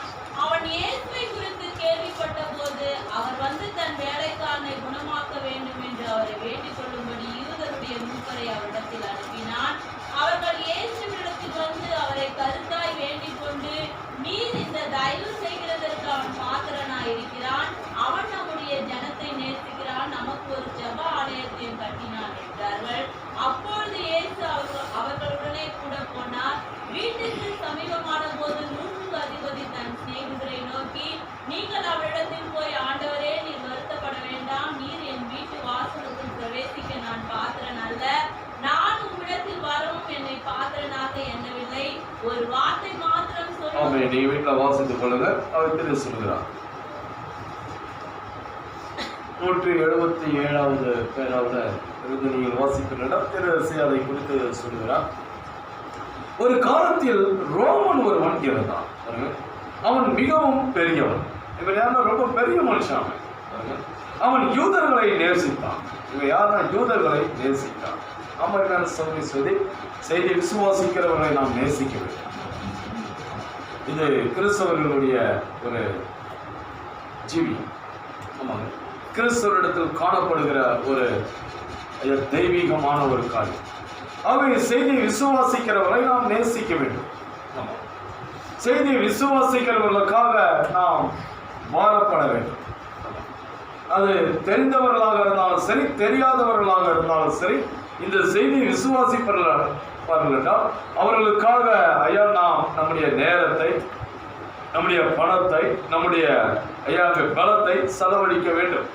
ஆமாரியான சௌரி சரி, இது ஒரு உண்மையான கிறிஸ்துவின் மனவாட்டினுடைய ஜீவியமாக இருக்கிறது. யாரா இருந்தாலும், எப்படிப்பட்டவர்கள் அவராக இருந்தாலும் சரி, செய்தியை விசுவாசிப்பார்கள் என்றால் அவர்களுக்காக நாம் பரிதபிக்கப்பட வேண்டியவர்களாக இருக்கிறோம். அவை நம்ம ஒரு சுயநலமான ஒரு வாழ்க்கை வாழ்வோம் என்றால் அது கிறிஸ்துவின் மனவாட்டிக்குரிய ஒரு ஜீவியம் அல்ல. ஆமாங்க. ஆக இப்ப நான் பார்க்கிற இந்த மனுஷன் யார் என்றால் அவன் ஒரு ரோமன். ஆனால் அவன் என்ன செய்தான் என்றால் அங்கே யூதர்களை நேசித்தான். பாருங்க, ஏனென்றால் அவர்கள் தேவ ஜனம் என்று அவன் விசுவாசித்தான். அவர்கள் தேவனுடைய ஜனம் என்பதை அவன் விசுவாசித்தான். ஆமர்மையான சகோதரி சகோதரி, நிறைய காரியங்கள் நம்மளுக்கு தெரிஞ்ச அநேக கிறிஸ்தவர்கள் மறித்து போவார்கள். செய்தியில் இருக்கிறவங்க நம்ம எவ்வளோ சேர்த்தான் நம்புகிறலாம் அப்படின்னு இருக்கக்கூடாது. அநேகர் வியாதியாக இருப்பாங்க, அநேகர் பலவீனமாக இருப்பாங்க, அநேக கஷ்டத்துக்குள்ளே இருப்பாங்க. எவனோ கஷ்டப்படுறான், எவனோ பேர் இருக்கான் அப்படின்னு இருக்கக்கூடாது. அது நம்ம கிறிஸ்துவின் மனவாட்டி என்பதற்கு ஒரு அடையாளம் கிடையாது. ஆகவே நம்ம உலகத்தான் என்பதை அது காண்பிக்கிறது. ஆனால் நாம் ஒரு கிறிஸ்துவின் மனவாட்டியாக இருப்போம் என்றால், நாம் கிறிஸ்துவின் சரீரத்தில் நாம் ஒரு அவயமாக இருப்போம் என்றால், ஐயா இந்த உலகத்தில் அவர்கள் எங்க இருந்தாலும் அவர்களுக்காக நம்முடைய ஐயா அங்கே ரத்தமானது குடிக்கும். ஆமாங்க, அவர்களுக்காக நாம் பாரப்படும். இது ஒரு உண்மையான கிறிஸ்துவின் மனவாட்டி. அமரிமையான சகோதரி, அவர்களுக்காக பாரப்படுவது, அவர்களுக்காக ஜெபிப்பது, அவர்களுக்காக பிரயாசப்படுவது, அவர்களுக்காக கொடுப்பது, அவர்களுக்காக ஐயா கிரியை செய்வது, இதெல்லாம் பார்த்தீங்கன்னா கிறிஸ்துவின் மனவாட்டியினுடைய ஒரு ஜீவியமாய் தெரிகிறது. ஆகவே இப்ப நாம் பார்க்கிற இந்த மனுஷன் யார் என்றால் இவன் யூதர்களை நேசித்தான். ஏனென்றால் யூதர்கள் தேவனுடைய ஜனம் என்று அவன் விசுவாசித்தான். ஆகவே அவன் என்ன செய்தான் என்றால் அவர்களை நேசித்தான். அவனுடைய வேலைக்காரன் வியாதியா இருந்தான். அவன் சென்று இயேசுவை கேட்க தன்னை தகுதியாக எண்ணவில்லை. இப்ப அவனுடைய வேலைக்காரன் வியாதியா இருக்கான். ஆக இப்ப இவன் என்ன செய்தான் என்றால் அதுக்காக இயேசு கிறிஸ்து இருக்கிறார் இன்றைக்கு பூமியில. ஆக அவர் ஊழியம் செய்து கொண்டு இருக்கிறார். அவர் அநேகரை குணமாக்குகிறார், அநேகரை அவருக்கு உயிர்த்தெழ செய்கிறார், அநேகருக்கு உதவி செய்கிறார், செவிடர்களை கேட்க செய்கிறார், உணவர்களை நடக்க செய்கிறார், குருடர்களை காண செய்கிறார், அற்புதம் அதிசயங்களை அவர் செய்து கொண்டிருக்கிறார். ஆகவே அவர்கிட்ட போயிட்டு என்னுடைய வேலைக்காரனை சொஸ்தமாக்கு அப்படின்னு இவன் கேட்பதற்கு இவனுக்கு எனக்கு தகுதி இல்லை என்று உணர்ந்தான். நீங்கள் எப்பொழுதுமே உங்கள் தகுதியை விட மிகவும் குறைந்தவர்களாகவே உங்களை எண்ணிக்கொள்ள வேண்டும். ஆகிய கிறிஸ்துவின் மனவாட்டிக்கு இருக்கிற ஒரு ஐயா குணநலன் என்னவென்றால் நம்முடைய தகுதியை காட்டிலும் நம்மளை ரொம்ப குறைவா மதிப்பிட்டுக்கணும், நம்மளை உயரா மதிப்பிட்டுக் கொள்ளக்கூடாது. எப்பவுமே நம்ம முன்னாடி உட்காந்துடக்கூடாது. முன்னாடி உட்காந்தோம்னா ஒருத்தர் கொஞ்சம் பின்னாடி போனா அது கேவலம். நம்ம பின்னாடி உட்காந்தா ஒருத்தர் கூப்பிட்டு முன்னாடி உட்கார வச்சா அது ரொம்ப பெரிய காரியம். பாருங்க, எப்பவுமே நம்மளை முதன்மை ஸ்தானத்தில் நிறுத்தி கொள்ளக்கூடாது, நம்மளை பின்னாடி நிறுத்திக்கணும். அப்படியா நம்முடைய ஜீவியம் இருக்கணும். அதுதான் இங்க அவர் சொல்லுகிறார், பாருங்கள் நீங்கள் எப்பொழுதுமே உங்களை தகுதியை விட மிகவும் குறைந்தவர்களாகவே உங்களை எண்ணிக்கொள்ளுங்கள். அப்போ குறைவா மதிப்பிட்டுக் கொள்ளுங்கள். எனக்கு எதுவும் தெரியாதான, எனக்கு எதுவும் தெரியாது, நான் தெரியாதவன். ஆக உங்களை குறைந்தவர்களாக எண்ணிக்கொள்ள வேண்டும். உங்கள் பார்வையில் நீங்கள் எளியவராக காணப்பட வேண்டும். மற்றவங்க பார்வையில் இல்லை, நம்மளுடைய பார்வையில். இப்ப என் பார்வையில நான் ஒண்ணுமே இல்லைப்பா அப்படின்ற ஒரு எண்ணம் வரும். எனக்கு எல்லாம் தெரியும், 1200 செய்தி எனக்கு தெரியும் அப்படின்னா ஆண்டவர் கிரியை செய்ய மாட்டார், ஆண்டவர் உதவி செய்ய முடியாது. இப்படி செமக்கள் தேவனுடைய சமூகத்துக்கு போவாது. ஆமா, எனக்கு எதுவுமே தெரியாது ஆண்டவர். பாருங்க, இந்த பரிசுத்தம் போதாது ஆண்டவர். நான் இன்னும் பரிசுத்தமாகணும், நான் இன்னும் உத்தமனா மாறணும் ஆண்டவரே, நான் இன்னும் அதிகமா ஆண்டவரே ஆவிக்குரிய ஜீவிதத்தில் வளரணும் ஆண்டவரே, இன்னும் அதிகமா உனக்காக உழைக்கணும், இன்னும் அதிகமா உனக்காக ஓடணும். ஆகவே நம்ம என்ன செய்யணும்னா நம்மளை ஐயாங்க கீழே தாழ்த்திக்கணும். நீங்கள் எளியவராக காணப்பட வேண்டும். பாருங்கள், நீங்கள் பெரியவர்களாக இருந்தால் மற்றவர்களை பெரியவர்கள் என்று கூறட்டும். பாருங்கள், நம்ம பெரியவனா இருந்தால் மற்றவங்க பெரியவனுக்கு நம்மளை நான் பெரியவன் அப்படின்னு சொல்லிக்குவேன். எனக்கு இது தெரியும், எனக்கு அது தெரியும், அப்படி தெரியும். அந்த நாட்கள் ஒரு பாஸ்டர் ஒருத்தர் வந்தார். அவர் வந்து பார்த்தீங்கன்னா அவர்கிட்ட நான் பேசும்போது பிரதர் அப்படின்னு தான் பேசிக்கிட்டாரு. ஆராதனை முடிஞ்ச பிறகு அவர்கிட்ட நான் பேசும்போது பாஸ்டர் அப்படின்னு பேசுகிறேன். பாருங்க, அது கொஞ்சம் மாற்றிடுச்சு. அவருடைய பேச்சை கொஞ்சம் மாற்றி விட்டது. ஏனென்றால் அன்றைக்கு நடந்த அந்த ஆராதனையானது கொஞ்சம் ஒரு மாற்றத்தை கொண்டு வந்துச்சு. பாருங்க, அவர் பெரிய மனுஷனாக இருந்தாலும் அவருடைய வாயிலிருந்து வர வார்த்தை பிரதர் அப்படின்ற வார்த்தை போய் பாஸ்டர் அப்படின்ற ஒரு வார்த்தை வந்துச்சு. அவர் யாருன்னா அவருடைய சபை விசுவாசிகள் பார்த்தீங்கன்னா 1000 பேர் அவர் சர்ச்சில் தெரிவார். எவ்வளோ சாப்பிடும் எளிமையாக வந்து உட்காராரு. அவர் சொல்றாரு, ஐயா பிரதர் நீங்களே எல்லாமே நடத்திங்க, நான் எதுவும் செய்ய மாட்டேன். உங்கள் செய்தி இப்படிப்பட்ட ஒரு செய்தி, இந்த செய்தி ஒரு மேலான ஒரு செய்தியை குறித்து அவர் சாட்சி கொடுக்கிறார். இது வந்து மகத்தான ஒரு செய்தி, அதனால் நீங்களே எல்லாம் நடத்தீங்க, நான் கீழே உட்காந்து கையெழுத்து மட்டும். செய்தி எவ்வளோ உயர்த்துறாரு, இதுதான் செய்தியை உயர்த்துறாரு. அது என்ன சொல்ல, நம்மளை குறித்து நம்ம சொல்லிக்கூடாது, மற்றவங்க சொல்லணும். இந்த சபை சொல்லணும், நம்மளை குறித்து வெளியே இருக்கிற ஜனங்க சொல்லணும், சுற்றி இருக்கிற ஜனங்க சொல்லணும் நம்மளை குறித்து. அதுதான் சாட்சி. அது நல்லா போனீங்க. மற்றவர்களை பெரியவர்கள் என்று கூறட்டும். பாருங்கள், இந்த மனிதன் தான் 100க்கு அதிபதி என்று கூறிக்கொண்டான். அவனுடைய வேலைக்காரன் வியாதி பட்டிருந்தான். வியாதியா இருந்த இந்த வேலைக்காரன் சுகம் பெற அவன் இயேசுவிடம் ஆட்களை அனுப்பினான். பாருங்க, இயேசு கிட்ட ஆள் அனுப்பினான். நான் வந்து சுகப்படுத்துவேன் என்றார். இப்போ ஆண்டவர் சொல்ற, நான் வந்து சுகப்படுத்துறேன், நான் உன் வீட்டுக்கு வரப்பா, வீட்டுக்கு அதிபதி உன்னுடைய வீட்டுக்கு வரேன். ஏனென்றால் அவன் வந்து நல்ல ஒரு மனுஷன், அவனை குறித்து ஒரு சாட்சி இருக்குது. அவன் வந்து யூதர்களை நேசிக்கிறான், தேவாலயத்தெல்லாம் கட்டி கொடுத்துருக்கிறான், தேவாலயத்துக்கு அநேக பணத்தை அவன் செலவழிச்சிருக்கிறான். அவர் ஜனங்க ஆண்டவரை ஆராதிக்கட்டும், ஜனங்க வந்து ஆண்டவரை தொழுது கொள்ளட்டும், கர்த்தருடைய நாமம் மகிமைப்படட்டும். ஆகவே அவன் என்ன செய்த, அவனுடைய பணத்தையும் பொருளையும் கொடுத்து தேவாலயத்தை அவன் கட்டி கொடுத்துருக்கிறான். பாருங்க எவ்வளோ தேவ மனுஷன். ஆகவே அங்கே இப்படிப்பட்ட காரியங்களை இவர் கேள்விப்பட்டதுனால அவன் வந்து ஆள் அனுப்பிச்சதும் உடனே இவர் என்ன பண்ணாருன்னா, நான் வரப்பா அவன் வீட்டுக்கு வந்து அவனை நான் சுகமாக்குறப்பா. ஆண்டவர் பாருங்க எவ்வளோ கனப்படுத்துறாரு. அவர் வழியில் வந்து கொண்டிருந்ததை இந்த ரோமன் கண்டான். இப்போ அவர் வராரு அப்படின்னு இந்த ரோமனுக்கு செய்தி வந்துருச்சு. ஓ என்ன, இந்த பரிசுத்தம் உள்ளவர் இதோ வருகிறார், நான் ஒன்றுக்கும் உதவாத புறஜாதியான். இப்போ அவர் சொல்றார், நான் ஒன்றுக்கும் உதவாத ஒரு புறஜாதியான், நான் ஒரு ரோம 100க்கு அதிபதி, ஒரு தளபதி, ஒரு அதிகாரி, நான் ஒரு யூதன் அல்ல. நான் வந்து பார்த்தீங்கன்னா நான் யூதன் அல்ல. தேவ ஜனத்துக்கு அவ்வளோ கனத்தை கொடுத்தார். சகோதரி செய்தியை விசுவாசிக்கிறவர்களுக்கு அதிக கனத்தை கொடுக்கிறார், செய்தியாக ஜீவிக்கிறவர்களுக்கு அதிக கனத்தை கொடுக்கிறார். அந்த பரிசுத்த மனிதர் என் வீட்டுக்குள் வர நான் பார்க்கிறேன் அல்ல என்று கூறுவதை என்னால் கற்பனை செய்ய முடிகிறது. சொல்றார், அவன் அப்படி சொல்றான். அவன் கொண்டிருந்த மரியாதையை பார்த்தீர்களா? அவனுக்கு ஆண்டவர் எவ்வளவு மரியாதை பாருங்க. அந்த பரிசுத்த மனிதர் என் வீட்டுக்குள் பிரவேசிக்க நான் பார்க்கிறேன் அல்ல சொல்றான். அவர் வாசலண்டை வருவதை அவன் கண்டான்.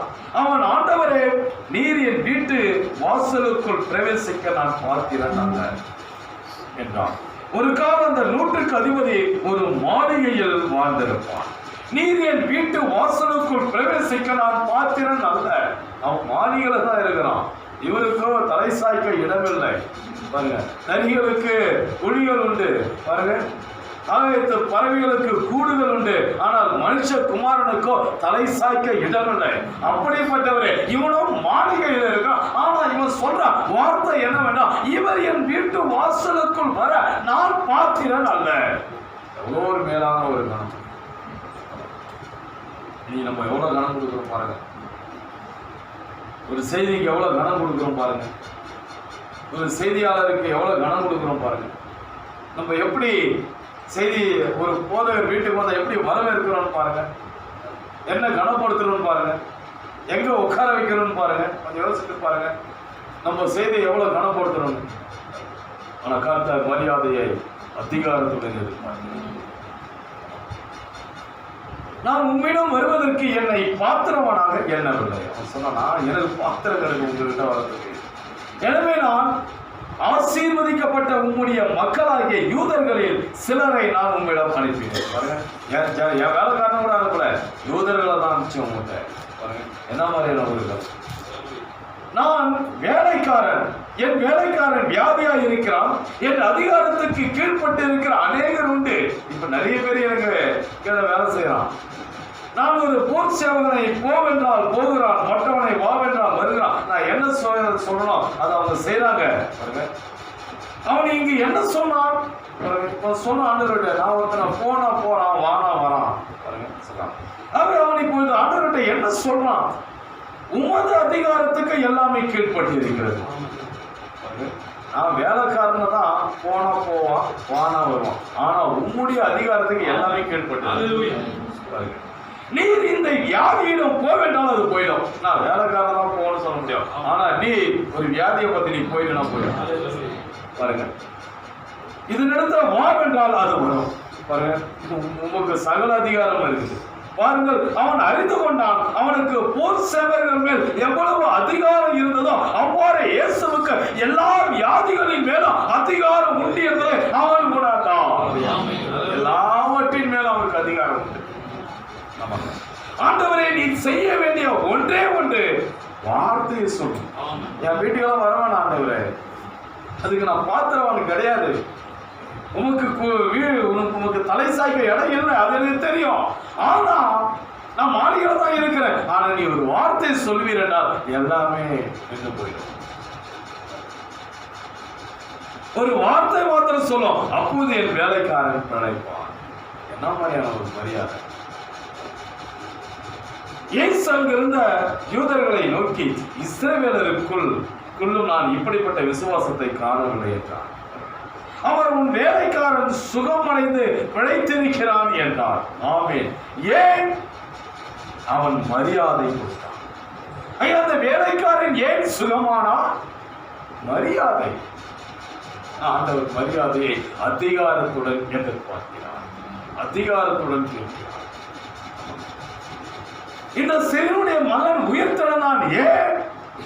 மரியாதை. இந்த வேலைக்காரன் சுகமடைந்தான். ஏன்? மரியாதை. உன் வேலைக்காரன் சுகமடைந்து பிழைத்திருக்கிறான் என்றார். ஆமென். ஏன்? அவன் மரியாதை கொடுத்தான். அவன் பரலோகத்தின் தேவனாகிய இயேசுவிடம் மரியாதை கொண்டிருந்தான். மரியாதை இருந்தால்தான் ஆண்டவர் கிரியை செய்வார். மரியாதை இல்லாத ஒருத்தங்கிட்டே ஆண்டவர் கிரியை செய்ய மாட்டார். தன்னை பெருமையா நினைக்கிற ஒருத்தரையும் ஆண்டவர் மதிக்க மாட்டார். ஒருத்தருடைய வாழ்க்கையில ஆண்டவர் கிரியை செய்ய மாட்டார். நம்ம எல்லாருமே இழக்கப்பட்டவர்கள். வார்த்தை நாம் கனப்படுத்துவோம் என்றால், ஆராதனையை கனப்படுத்துவோம் என்றால், ஆலயத்தை கனப்படுத்துவோம் என்றால், செய்தியை கனப்படுத்துவோம் என்றால், ஊழியக்காரனை கனப்படுத்துவோம் என்றால், கர்த்தர் என்ன செய்வார் என்றால் நம்மை கனப்படுத்துவார். ஆண்டவரிடத்துல ஒரு பிரமாணம் உண்டு. 1 சாமுவேல் 2ஆம் அதிகாரம் 30வது வசனம். 1 சாமுவேல் 2ஆம் அதிகாரம் 30வது வசனம். ஆகையால் இஸ்ரவேலின் தேவனாகிய கர்த்தர் சொல்லுகிறதாவது, உன் வீட்டாரும் உன் பிதாவின் வீட்டாரும் என்றைக்கும் என் சந்நிதியில் நடந்து கொள்வார்கள் என்று நான் நிச்சயமாய் சொல்லி இருந்தும், இனி அது எனக்கு தூரமாய் இருப்பதாக என்னை கனம் பண்ணுகிறவர்களை நான் கனம் பண்ணுவேன். என்னை அசட்டை பண்ணுகிறவர்களை கனஈனப்படுவார்கள் என்று கர்த்தர் சொல்கிறார். கனஈனப்படுவார். நான் கனம் பண்ண மாட்டேன்னு சொல்ல, கனஈனப்படுவார். அவங்க பார்த்தீங்கன்னா ரொம்ப வெட்கப்பட்டு போயிருப்பாங்க. எனக்கு அருமையான ஆண்டவரிடத்துல இந்த பிரமாணம் இருக்கிறது. அவரை யார் கனம் பண்ணுகிறார்களோ அவர்களை அவர் கனம் பண்ணுகிறார். அவரை கனம் பண்ணாதவர்களை அவர்கள் கனவீனம் பண்ணப்படுவார்கள். வெட்கப்பட்டு போய்வார், செயலிழந்து போய்வார். அமர்கான சகோதரி, ஆகவே நம்முடைய தேவனாய் கர்த்தர் மரியாதையை அதிகாரத்துடன் கேட்கிறார். ரொம்ப அதிகாரத்துடன் கேட்கிறார். மரியாதை செலுத்தியாகணும். மரியாதை செலுத்தினாதான் ஆண்டவர் வாழ்க்கையில் இடைப்படுவார். ஆசீர்வாதம், சமாதானம், சந்தோஷம், பிள்ளைகள் ஆசீர்வாதமா இருக்கும், சந்ததி ஆசீர்வாதமா இருக்கும். அப்படி இல்லைன்னா சந்ததி இருக்காது. கலகத்தின் பிள்ளைகள் ஆகிய நாம எவ்வளவு ஆண்டவரை கனப்படுத்திருப்பாரு. ஜனங்கள் எவ்வளவு செய்தி கேட்டாலும் அவங்களுக்கு அந்த உணர்வே இருக்க மாட்டேங்குது. ஏன்னா புரிந்து கொள்வது இல்லை. ஜனங்களுக்கு நிறைய நான் பார்க்குற புரிந்து கொள்வது இல்லை. கேட்குறாங்க, எழுதி இருக்குது காமிச்சாலும், ஐயா அதை படித்தாலும் வாசித்தாலும் ஜனங்கள் அப்படியே தான் இருக்கிறாங்க. கொஞ்சம் கூட இம்ப்ரூவ்மெண்ட்டே இல்லை பாருங்க. அவங்க அருமையான சகோதரீஸ்வரர் நம்முடைய வாழ்க்கையில் ஒரு முன்னேற்றம் இருக்கிறாங்க, இம்ப்ரூவ்மெண்ட் இருக்குது. கிறிஸ்தவருடைய வாழ்க்கையில ஒரு முன்னேற்றம் இருக்கு. ஆக நாம் பார்க்கிறோம் அருமையான சகோதரி நம்முடைய அப்படி சொல்கிறார், சிரத்தையை காண்பிக்க வேண்டிய நேரம் இது. நம்ம எந்த அளவுக்கு தேவனை நேசிக்கிறோம், எந்த அளவுக்கு ஆண்டவருக்குள்ள வைராக்கியமா இருக்கிறோம் அப்படின்றத காண்பிக்கிற ஒரு நேரமா இது. இந்த நேரம் ஆமா எல்லாருமே பார்த்தீங்கன்னா மார்த்தாள் மரியாதை குறித்து பார்க்கும்போது, மரியாதை பார்த்தீங்கன்னா எப்போ பாரு ஆண்டவருடைய பாதத்திலே உட்காந்து ரொம்ப பயப்பட்டு. இப்போ எல்லாருமே பார்த்தீங்கன்னா மரியாதை பற்றி தான் பேசுவாங்க. மரியாள் ஆண்டவருடைய பாதத்தில் உட்கார்ந்திருக்கான், அவள் நல்ல பங்கு தெரிந்து கொண்டான், அந்த நல்ல பங்கு தெரிந்து. ஆனால் அருமையான சகோதரி அவளுடைய விசுவாசத்தை, அவளுடைய அன்பை வெளிப்படுத்த வேண்டிய ஒரு நேரத்தில் அவள் வெளிப்படுத்தாம போயிட்டான். அந்த நேரத்தை மார்த்தாள் எடுத்தார். சரிங்களா? மார்த்தாள் தான் அங்கே டாபுக்கு போயிட்டான். ஆமாம், திருச்சதை கொடுத்து சொல்றாரு, மார்த்தாள் மரியாதை செலுத்தினா. ஆகவே லாசரு உயிரோடு வந்தான். மரியாதால கிடையாது. மரியாதை என்ன பண்ணான்னு வீட்டில் உட்காந்துக்கிறான். இயேசு வரும்பொழுது மார்த்தாள் தான் ஓடி வரான், மரியாதை வீட்டில் உட்காந்துக்கிறான். அதுக்கப்புறமா தான் இவன் எல்லா காரியத்தையும் ஆண்டவர்கிட்ட பேசிட்டு, நானே உயிர்த்தெழுதலும் ஜீவனமா இருக்கிறேன் அப்படின்னு ஆண்டவர் எல்லா காரியத்தையும் பேசிட்டு இவன் விசுவாசிச்சுட்டு, இவன் விசுவாசத்துல ஒரு அருமையான ஒரு அறிக்கையை சொல்றான். அந்த அறிக்கையெல்லாம் சொல்லி முடிச்சுட்டு அதன் பிறகு அவன் என்ன பண்ணா, போயிட்டு மரியாதை மோதல் கூப்பிடுறாரு. அதுக்கப்புறம் தான் அவன் எழுதுவான். அதுக்குள்ள எல்லாமே முடிஞ்சிச்சு. உயிர்த்தெழுதலுக்குரிய எல்லா அஸ்திவாரமும் போட்டாயிடுச்சு பாருங்க. ஆக அந்த மரியாதை காட்டிலும் மார்த்தாள் விசேஷத்தவளா மாறிட்டான். ஆமாம், அது என்ன சௌரி செய்த காலம் எப்படிப்பட்ட ஒரு காலம் என்றால், ஐயா இப்போ நம்ம அந்த சிரத்தையை காட்டுற ஒரு நேரம். நம்ம எந்த அளவுக்கு தேவனை நேசிக்கிறோம், எந்த அளவுக்கு ஆண்டவரத்தில் அன்பு கூறுகிறோம், எந்த அளவுக்கு தேவனை மதிக்கிறோம், எவ்வளவு அவருக்கு மரியாதை காட்டுறத இன்னைக்கு வெளிப்படுத்துகிற ஒரு நேரம் இது. நான் மனசுல மரியாதை கொடுக்குறேன், நான் ஆண்டவரை நேசிக்கிறேன், செய்தியை நேசிக்கிறேன். அதனால ஒரு பிரயோஜனமும் கிடையாது. கிரியை இல்லாத செஞ்சு என்ன புரியாது. நீ மனசுலயே வச்சுக்கிட்ட யாருக்கு தெரியும்? ஆண்டவர் மரியாதையை அதிகாரத்துடன் கேட்கிறார். அதிகாரத்துடன் கேட்கிறார், அதை காமிக்கணும், காட்டணும், மரியாதை காட்டணும். ஆமாங்க. ஆனால் பார்க்கிறோம், இந்த யோவான் 11ஆம் அதிகாரத்தை எடுத்து நீங்கள் வீட்டில் போய் வாசித்துக் கொள்வது 20 வரைக்கும். இங்கே அவள் என்ன செய்தாள் என்றால், ஆண்டவருக்கு மரியாதை கொடுத்தாள். மார்த்தாள். ஆமாங்க. தெரிவு சொல்கிறார். அதை குறித்து அங்க மரியாதை செய்தியில அங்கே 154வது பேராவில் இருந்து நீங்கள் வாசிப்பீர்கள். அந்த மரியாதை குறித்து அவ்வளவு அழகாக தெரிவித்து சொன்னார். ஆமாங்க. அந்த மார்த்தாளை குறித்து என்ன, அவள் எப்பொழுதுமே இயேசுவுக்கு நல்ல விருந்து பண்ண வேண்டும் என்று எண்ணம் கொண்டிருந்தான். மார்த்தாளுக்கு இயேசு கிறிஸ்து நல்ல சாப்பாடு செஞ்சு போடணும். மரியாதை தேவனுடைய வார்த்தையை கேட்க விரும்பினார். மரியாதை தேவனுடைய வார்த்தையை கேட்கணும் அப்படின்னு விரும்பினார். எனவே அவள் இயேசுவின் பாதத்தில் அமர்ந்து கேட்டுக்கொண்டிருந்தார். தலையணை உரையை மாற்றினார்களோ அல்லது தொங்கு திரையில் உள்ள தூசை தட்டினார்களோ அல்லது உன்னை ஏதாயிலும் உண்டா என்றெல்லாம் அவள் கவலை கொள்ளவில்லை. மரியாதைக்கு அதை குறித்து கவலை. அவர் இயேசுவின் வார்த்தைகளை மாத்திரம் கேட்க விரும்பினார். ஆனால் மார்த்தாளோ அவருக்கு நல்ல விருந்து சமைக்க விரும்பி, உணவு மேசை நாற்காலிகள் மிருதுவாக உள்ளனவா, மேசை வைக்கப்பட்டுள்ளதா, எல்லாம் அங்கே சுத்தம் செய்யப்பட்டுள்ளதா என்று கவனித்துக் கொண்டார். மார்த்தாள் இதுதான் கவனிச்சான். டேபிள்லாம் நல்லா இருக்குதா, நல்லா சுத்தமா இருக்குதா, அவர் உட்கார அந்த இருக்க நல்லா குஷன்லாம் நல்லா இருக்குதா, தூசெல்லாம் இல்லாம இருக்குதா, அவங்க எல்லாமே ஒழுங்கா, இதுதான் மார்த்தாள் கவனித்துக் கொண்டிருக்காங்க. அவர் தன் சொந்த வழியில் இயேசுவுக்கு சேவை செய்ய விரும்பினார். மரியாளும் தன் சொந்த வழியிலே இயேசுவுக்கு சேவை செய்ய விரும்பினார். ரெண்டு பேரும் அவங்க சொந்த வழியில ஆண்டவருக்கு சேவை செய்யறாங்க. ஆனா ஏதாயிலும் ஒரு வழியில் ஆண்டவருக்கு சேவை செய்யும். சேவையை செய்யாம இருக்கிறது ஒன்றுத்துக்கு புரியாது. வாழ்ந்து என்ன புரியாது? சேவையை செய்யாம நான் ஒரு கிறிஸ்தவனா என்ன புரியோஜனம்? ஒரு சாட்சியே இல்லாம, இப்ப மார்த்தாளை குறித்து ஒரு சாட்சி, மரியாதை குறித்து ஒரு சாட்சி. அவங்க தேவனை நேசிக்கிறார்கள். அவர்கள் அங்கே தேவனுக்காக அவர்கள் சொந்த வழியில அவர்கள் சேவை செய்கிறார்கள். நீ நம்ம என்ன சேவை செய்யறோம்? ஆண்டவர் சேவை இல்லைன்னா நம்மளால வைக்க பண்ணணும். ஏதாவது ஆண்டவருக்கு செய்யணுங்க. மார்த்தாளுக்கு தன் சிரத்தையை காண்பிக்க நேரம் வந்தது. இப்போ அவள் யாரிடத்தை காட்ட வேண்டிய நேரம் வந்தது. அப்பொழுது இயேசு அவனுடைய சகோதரனை லாசரு வியாதியா இருந்த போது அவனுக்கு ஜெபிக்கும்படி மார்த்தாள் இயேசுவிடம் ஆள் அனுப்பினான். மார்த்தாள் சொல்லி அனுப்பினான், ஆண்டவரே, என்னுடைய சகோதரன் வியாதியா இருந்தான், அவர் வரவில்லை. அவர் அழைப்பை அசட்டை செய்தார். மார்த்தாளுடைய அழைப்பை அசட்டை பண்ணிட்டார். அவர் வேற எங்கோ சென்று விட்டார். அவர் மறுபடியும் ஆள் அனுப்பினார். அவர் அப்பொழுதும் அழைப்பை அசட்டை செய்தார். அப்பவும் வரல. நீ ஒருத்தர் கூப்பிட்டு நம்ம போலன்னா உடனே என்ன பண்ணாங்க? தலைமுறை பேசாங்க. ஒரு பெருமை போகலாம்.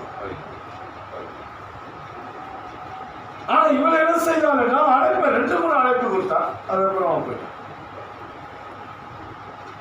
அவர் வந்தபோது அவரிடம் சென்று, நீர் ஏன் வரவில்லை? இப்போ அவர் வந்துட்டாரு, பெத்தானியாவுக்கு வந்துட்டாரு. இப்ப இவன் போறான்.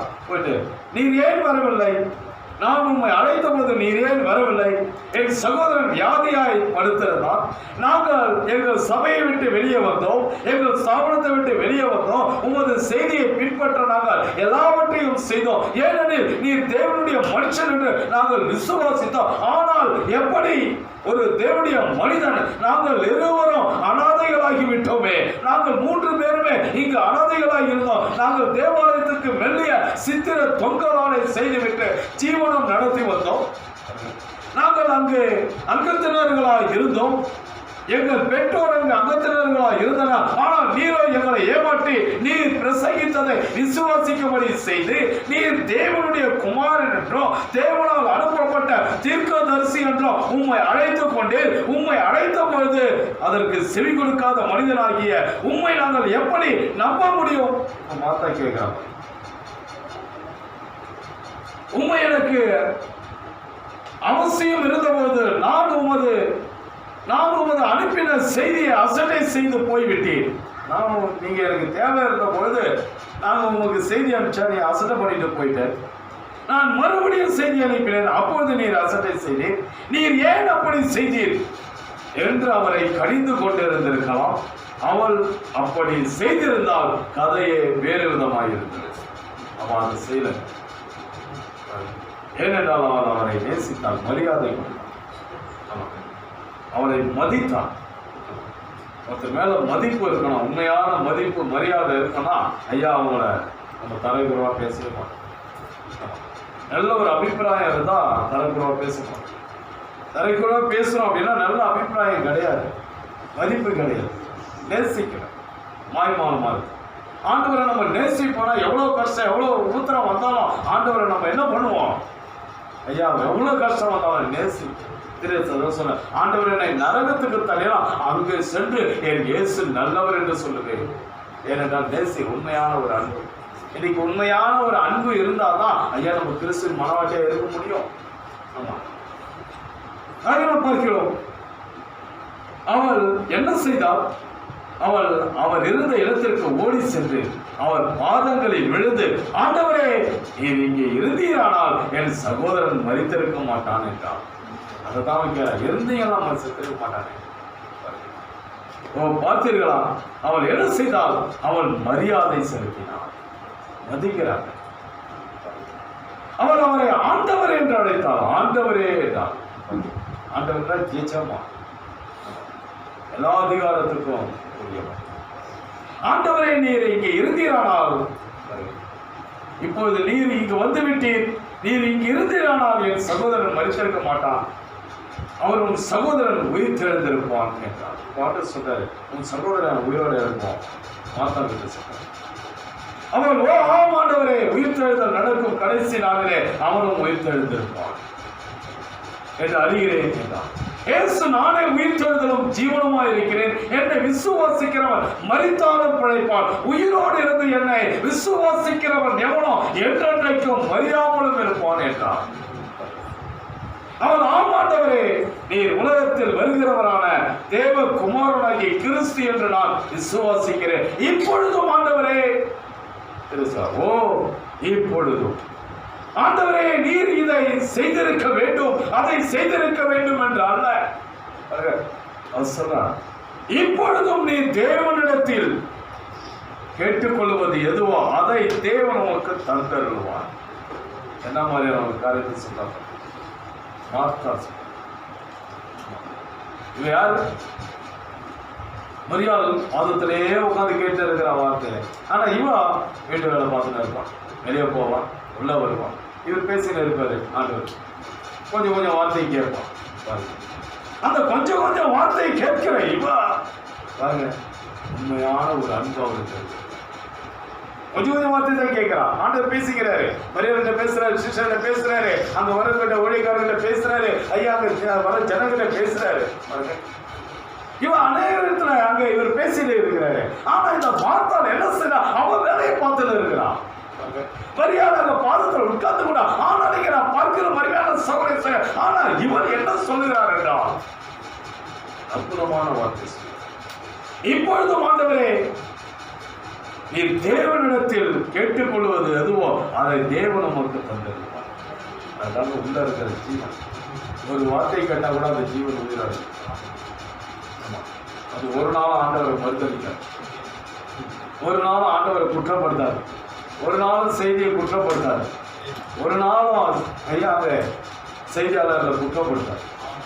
அதான் உள்ள இருக்கிற ஜீவன். ஆமா, ஆனால் முழுவதும் உட்காந்து கேட்டீங்கன்னா இருக்கணும் இல்லை, கேட்கணும். ஆனால் ஜீவன் இருக்கும் என்றால் அது பேசும். ஆமா, மகத்தான காரியங்களை சொல்லும், அருமையான சாட்சியை கொடுக்கும். ஆமா,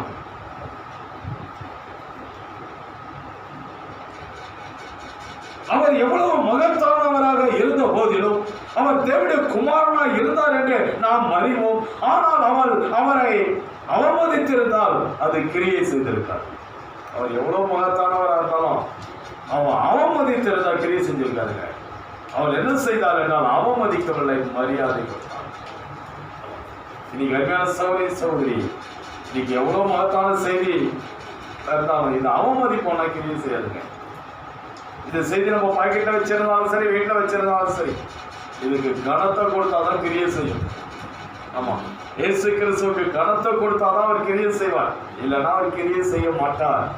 ஆமா, அவர் தன் இருதயத்தில் இருந்து இப்பொழுதும் ஆண்டவரே நீர் தேவனிடத்தில் கேட்டுக்கொள்வது எதுவோ அதை தேவன் நமக்கு தந்தருள்வார் என்றார். உள்ளத்தின் ஆழத்திலிருந்து பேசுவார். நீங்க அருமையான சகோதரி உள்ளத்தின் ஆழத்திலிருந்து பேசணும். மேலோட்டமா பேசலாம் பிரயோஜனப்படாது. நீ ஜனங்க விழுந்து எழுதுறதுக்கு காரணம் என்னன்னா மேலோட்டமான பேச்சு தான், உள்ளத்தின் ஆழத்துல இருந்து இல்லை. நீ நான் நிறைய ஜனங்களை பார்க்கும்போது நிறைய 99% மாய்மாலமாக தான் இருக்கு. ஆமா, அப்படியே கொஞ்சம் நம்ம ஆழ்ந்து சிந்திச்சா அவங்க டீப்பா அவங்க வாழ்க்கையுமே எல்லாம் மாய்மாலமாக தான் இருக்கு. யாருமே ஜெபம் பண்ணதும் கிடையாது, அந்த அளவுக்கு பயன்படுத்ததும் கிடையாது, செய்தி கேட்கறதும் கிடையாது, யாருக்கும் உத்தமம் இல்லை, உண்மையில இன்னைக்கு உலகம் அப்படிதான் போயிட்டு இருக்கு. அந்த தினத்தில் நாங்கள் பேசுகிறோம், அந்த ஹெச்எஃப் கிரவுண்டில் 2 பேசிட்டு ஓடுது. அங்கே சில காரியங்கள் பேசும்போது பார்த்தீங்கன்னா எல்லாமே பார்த்தீங்கன்னா நிறைய மாய்மாலமாக இருக்குது. சரியான ஒரு லைஃபே இல்லை இன்னைக்கு ஜனங்க. ஆண்டவரை நேசிக்கிறது கிடையாது, செய்தியை நேசிக்கிறது கிடையாது, வாழ்றது கிடையாது, ஆண்டவருக்கு எதுவுமே இன்னைக்கு ஜனங்க செய்யறது கிடையாது. இன்னைக்கு ஜனங்க அப்படியே போயிட்டு இருக்குது. ஆனாலும் தேவன் சாட்சியை வைத்திருக்கிறார். அந்த சாட்சியில நம்ம ஒரு சாட்சியா இருக்கணும், அவ்வளவுதான். அதுதான் அதை அவள் இருதயத்தில் விசுவாசித்தாள். இவர் கேட்டார்னா உடனே நடக்குமா? இருதயத்தில் விசுவாசித்தார். அவர் வேட்டை பயணம் அல்லது மீன்பிடிக்க பயணம் மேற்கொண்டிருந்தாலும் அது எந்த விதமான வித்தியாசத்தையும் அவரை உண்டாக்கியிருக்கார். இப்ப ஆண்டவர் வந்து நான் மீன்பிடிக்க போறேன், உன் பையன் உன் தம்பி செத்தா சாப்பிட்டோம் அவருக்கு போயிருந்தாலும் சரி, நான் வேட்டைக்கு போறேன், நான் காட்டுக்கு போறேன், இவன் லாசரு செத்தா என்ன சாப்பிட்டீங்க அப்படின்னு அவர் போயிருந்தாலும் சரி, அதை குறித்து அவருக்கு எந்த விதமான வித்தியாசத்தையும் அது உண்டாக்காது. ஏனென்றால் அவன் விசுவாசித்தான், செய்தியை விசுவாசித்தால், வார்த்தையை விசுவாசித்தால், ஆண்டவரை விசுவாசித்தால். எவ்வளவுதான் அவர் இவங்களை அசட்ட பண்ணாலும் அது இவங்களுக்கு எந்த விதமான வித்தியாசத்தையும் பண்ணல. இவங்க வாயிலிருந்து எந்த விதமான தவறான வார்த்தையும் வரல. இயேசு கிறிஸ்துவை குறித்து அவங்க எந்த விதமான கெட்ட சிந்தையும் வரல. ஏனென்றால் உண்மையான ஒரு அன்பு, உண்மையான அன்பு இருந்தால் தான் ஆண்டவர் தானே ஆண்டவருக்காக ஜீவிக்க முடியும். அவ்வாறு எலிசா வேட்டை பயணம் மேற்கொண்டு எங்காவது சென்றிருந்தால் அது சூனேமியாளுக்கு எந்த விதமான பாதிப்பையும் உண்டாக்கி இருக்காரு. அவர் இல்லை எங்கேயும் வேலைக்கு போயிட்டாரு, அதனால அவர் கவலைப்பட்டு போட்டார். அவர் வர வரைக்கும் என் பிள்ளைய நினைச்சார். அவள் அப்பொழுதும் அவன் தேவனுடைய மனிதன் என்று விசுவாசித்திருப்பான். சூனேமியா அப்பவும் விசுவாசித்திருப்பான். இவரு வந்து செத்து போச்சு, இவர் இல்லை, இவர் எங்க போயிட்டாரு, அதனால நான் கவலைப்பட மாட்டேன், நான் விசுவாசத்தோட இருப்பேன். அவர் வருவாரு, வந்து என் பிள்ளைக்கு சுகத்தை கொடுப்பாரு, உயிரோடு எடுப்பார். நிச்சயமாக அவன் என்ன செய்த போதிலும் அவன் அவனுடைய பார்வையில் தேவனுடைய மனிதனாகவே திகழ்ந்தான். அவன் என்ன செஞ்சாலும் இவனுடைய பார்வையில இவன் தேவ மனுஷன். இந்த செய்தி மேலான ஒரு செய்தி. ஆமாங்க, எவ்வளவு சூழ்நிலைகள் வந்தான், மகத்தான ஒரு செய்தி. என் தேவன் மகத்தானவர், உண்மையான தேவன், அன்புள்ள தேவன், இரக்கமுள்ள தேவன், எனக்காக ஜீவனை கொடுத்தவன். அந்த ஒரு உணர்வு நம்ம கிட்ட இருந்தால்தான் நம்ம நல்ல சிறுசு ஜீவியை செய்ய முடியும். அப்பதான் நம்மளை குறித்து ஒரு சாட்சி வரும், இல்லைன்னா சாட்சி வராது. உண்மையான சோதனை செய்ய உண்மையிலேயே நம்ம தேவனை நேசிக்கணும்னா நம்மளை குறித்து சாட்சி வரும். சாட்சி வரல, இங்க இருக்கிற யாரை குறித்த சாட்சி வரலன்னா 100% உண்மை தேவனை நேசிக்கவில்லை. சும்மா பாரம்பரியமா நம்ம ஆராதனை பண்ணுறோம், அதுதான் உண்மை. ஏனெனில் தேவன் அவனுடைய வாழ்க்கையில் அசைவாடுவதை அவள் கண்டிருந்தான். இந்த செய்தியில் தேவன் இருக்கிறார் என்பதை நம்ம கண்டாலும், தேவன் இருக்கிறார் என்பதை உணர்ந்தாலும், இந்த பூமியில பரிசுத்த ஆவியானவர் அசைவாடி கொண்டு இருக்கிறார் என்ற உணர்ந்தாலும் நம்ம வந்து சாட்சியா நிற்க முடியும். சிலர் அந்த உணர்வு இல்லை பாருங்க. சர்ச்சைக்கு வராங்க, அரசியலுக்கு போறாங்க, சர்ச்சைக்கு வராம அரசியல் மீட்டிங்ல போறோம். அப்போ அவனுக்கு என்ன உணர்வு இருக்குது பாருங்க. அவனா எங்கிருந்து உருப்பட முடியும்? அந்த குடும்பத்தில் எப்படி தேவன் கிரியை செய்வார் பாருங்க. கிரியை செய்ய முடியாது. அரசியல்வாதி என்பவன் பிசாசுக்கு கட்டுப்பாட்டில் இருக்கிறவன். அப்ப அந்த குடும்பத்தில் எப்படி தேவன் கிரியை செய்வார்? கிரியை செய்ய மாட்டாரு. ஞாயிற்றுக்கிழமை தேவனை ஆராதிக்கணும், ஆராதிக்காம வீட்டில் உட்காரணும், அந்த குடும்பத்தில் எப்படி தேவன் கிரியை செய்வாரு? அவன் பிசாசினுடைய கட்டுப்பாட்டில் இருக்கிறான் பாருங்க. சண்டே நான் செய்தி எடுப்பேன், 7 பண்டிகைகளை குறித்து அங்கே எடுக்க போறேன். வித்தியாசமான தோற்ற அந்த செய்தி எடுப்பேன் பாரு. அந்த 7 பண்டிகைகளை நம்ம அனுசரிச்சாதான் நம்ம வாழ்க்கையில தேவன் இடைபடுவார். அப்படி இல்லைன்னா தேவன் இடைபடவே மாட்டான். திருவசி ரொம்ப ஆணித்தரமா சொல்ற, இந்த 7 பண்டிகை உன்னுடைய வாழ்க்கையில இருந்தால்தான் அந்த 7 பண்டிகை எதுல இருக்கிறது என்றால் ஆராதனையில் இருக்கிறது. ஆகவே எந்த ஒரு மனுஷன் தேவனுடைய ஆராதனைக்கு, வார்த்தைக்கு, செய்திக்கு முக்கியத்துவம் கொடுக்கிறானோ அந்த மனிதனிடத்தில் மாத்திரம்தான் தேவன் கிருபை பாராட்டுவார். தேவன் கிருபை. ஆகவே நாம் பார்க்கிறோம் அருமையான சகோதர சகோதரி, தேவன் அசைவாடுகிறார் என்பதை உணர்வோம். அப்பதாங்க உணர்வே இல்லாம நம்ம என்ன வாழ்ந்து என்ன முடியாது. இந்த வாழ்க்கை இதோட முடிய போகுது, தொடருது. இந்த காலத்துக்கு பிறகு நம்மளுடைய வாழ்க்கை இன்னொரு இடத்துல தொடருது. அது நரகமா அல்லது பரலோகமா, அதை டிசைட் பண்ணிக்க வேண்டியதான். அவ்வாறு என்ன நேர்ந்தாலும் மார்த்தாளுக்கு கவலை இல்லை. இப்போ அவளுக்கு ஒரு கவலையும் கிடையாது. தேவன் இயேசுவுக்கு செய்ததை அவள் கண்டிருந்தாள் பாருங்க. அவன் இப்பொழுதும் ஆண்டவரே நீர் தேவனிடத்தில் கேட்டுக்கொள்வது எதுவோ அதை தேவன் உமக்கு தந்துருவார் என்றார். பார்த்தீர்களா? அவளுக்கு தெரியும் இவர் என்ன கேட்டாலும் நடக்கும், இவர் என்ன சொன்னாலும் நடக்கும், தேவன் நிச்சயமா செய்வார். அப்படிப்பட்ட ஒரு விசுவாசம். மாத்தாள குறித்து அங்க அனைவர் சாதாரணமா சொல்லுவாங்க, ஆனா அவனும் உயிர்த்தெழுந்தே கொண்டு வந்தான். ஆமாங்க, அவர் உன் சகோதரன் உயிர்த்தெழுந்திருப்பான் என்றார். அவனை எங்கே வைத்தீர்கள் என்றார். அவர்கள் கல்லறைக்கு சென்றனர். லாசரு மரித்து 4 நாட்களான பிறகு அவர் லாசருவை கல்லறையில் இருந்து வெளியே வரும்படி கூப்பிட்டார். ஏன்? லாசருவின் சகோதரி அவருக்கு மரியாதை காண்பித்தார். அதுதாங்க உயிர்த்தெழுதல் மரியாதை தாங்க. இன்னைக்கு அருமையான சகோதரே உயிர்த்தெழுதலை கொண்டு வருவது எதுவென்றால் மரியாதை. ஐயா, அந்த நூற்றுக்கு அதிபதியினுடைய ஐயா வேலைக்காரன் சுகமடைந்தது எப்படி என்றால் மரியாதை. ஆமா, அவர் இந்த சுனேமியாவுடைய ஐயா பிள்ளை உயிரடைந்தது எப்படி என்றால் மரியாதை. ஆமா, அந்த 42 பிள்ளைகள் மரித்தது ஏன் என்றால் மரியாதை குறைவு. ஆக மரியாதை இருக்கிற இடத்துல தேவன் இருப்பார். ஆக அங்கே என்னை கனம் பண்ணுகிறவர்களை நான் கனம் பண்ணுவேன், என்னை அசட்டை செய்கிறவர்களை நான் கனஈனம் பண்ணுவேன். கனஈனம் அடைவார், பாதாளத்துக்கு போயிருக்கிறார். ஆக இன்னைக்கு அருமையான சௌரீஸ்வரே, நம்முடைய தேவனாகிய கர்த்தர் மரியாதையை அதிகாரத்துடன் எதிர்பார்க்கிறார். அதிகாரத்தோடு கேட்கிறார், மரியாதை செலுத்தியாக வேண்டும். தேவனுடைய வார்த்தைக்கு ஐயா, தேவனுடைய செய்திக்கு, அக்னி ஸ்தம்பத்துக்கு, மேக ஸ்தம்பத்துக்கு ஐயா நம்ம மரியாதை செலுத்தியாக வேண்டும். ஒரு பேட்டி எடுத்து 2 பெண்கள் வந்தாங்க. நிருபர் திருசி ஆபீஸ்ல அப்பாவுக்கு அப்பாயின்மெண்ட் கொடுத்துருக்காங்க. அப்போ 2 பெண்களும் வந்து உட்காந்துட்டு அவர்கிட்ட பேசும்போது ஒரு பெண் என்ன பண்ணா, ஒரு சிகரெட் எடுத்து வாயில் வச்சு இதை ஆன் பண்ணோம். உடனே தெரிய சொன்னா, என்னுடைய அறையில் இருக்கும்பொழுது நீங்கள் புகைப்பிடிப்பதற்கு நான் அனுமதி கொடுக்க மாட்டேன், நீங்கள் வெளியே போய் புகைப்பிடிங்க, அதனால என் அறையில் அது செய்யாது.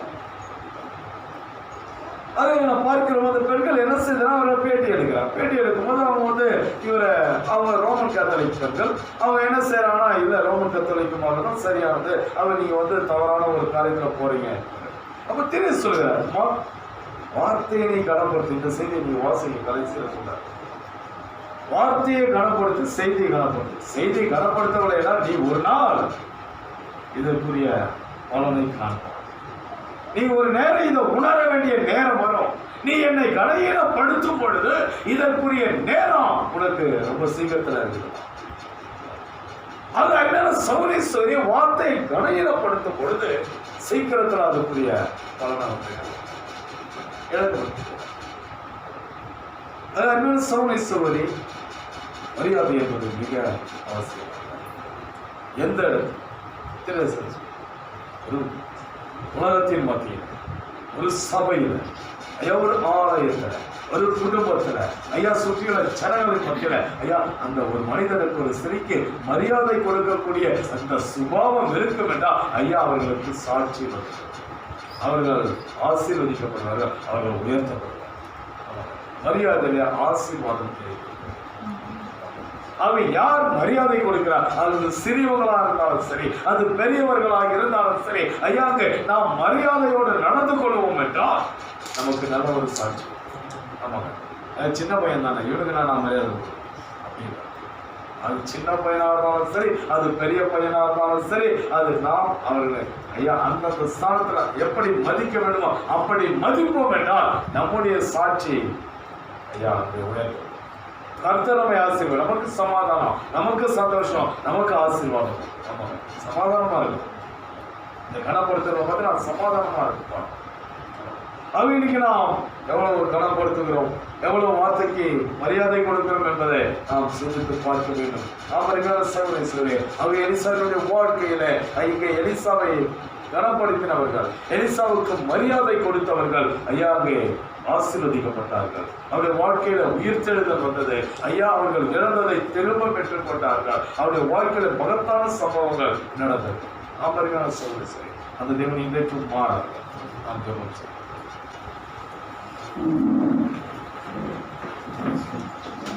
மகா வல்லமையும் இரக்கமும் கிருபை நிறைந்த எங்கள் ஆண்டவரே, இந்த நாளிலும் நாங்கள் செய்தியை கேட்கிறோம். செய்தியை கனப்படுத்துகிற ஆவியை ஆண்டவரே எங்களுக்கு தாரும். விசுவாசிகளுக்கு தாரும்.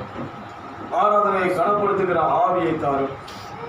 ஆம் ஆண்டவரே, எங்களுடைய ஆவி ஆண்டவரே எளிமையான ஒரு ஆவியாய், தாழ்மையான ஒரு ஆவியாய் இருப்பது செய்யும்.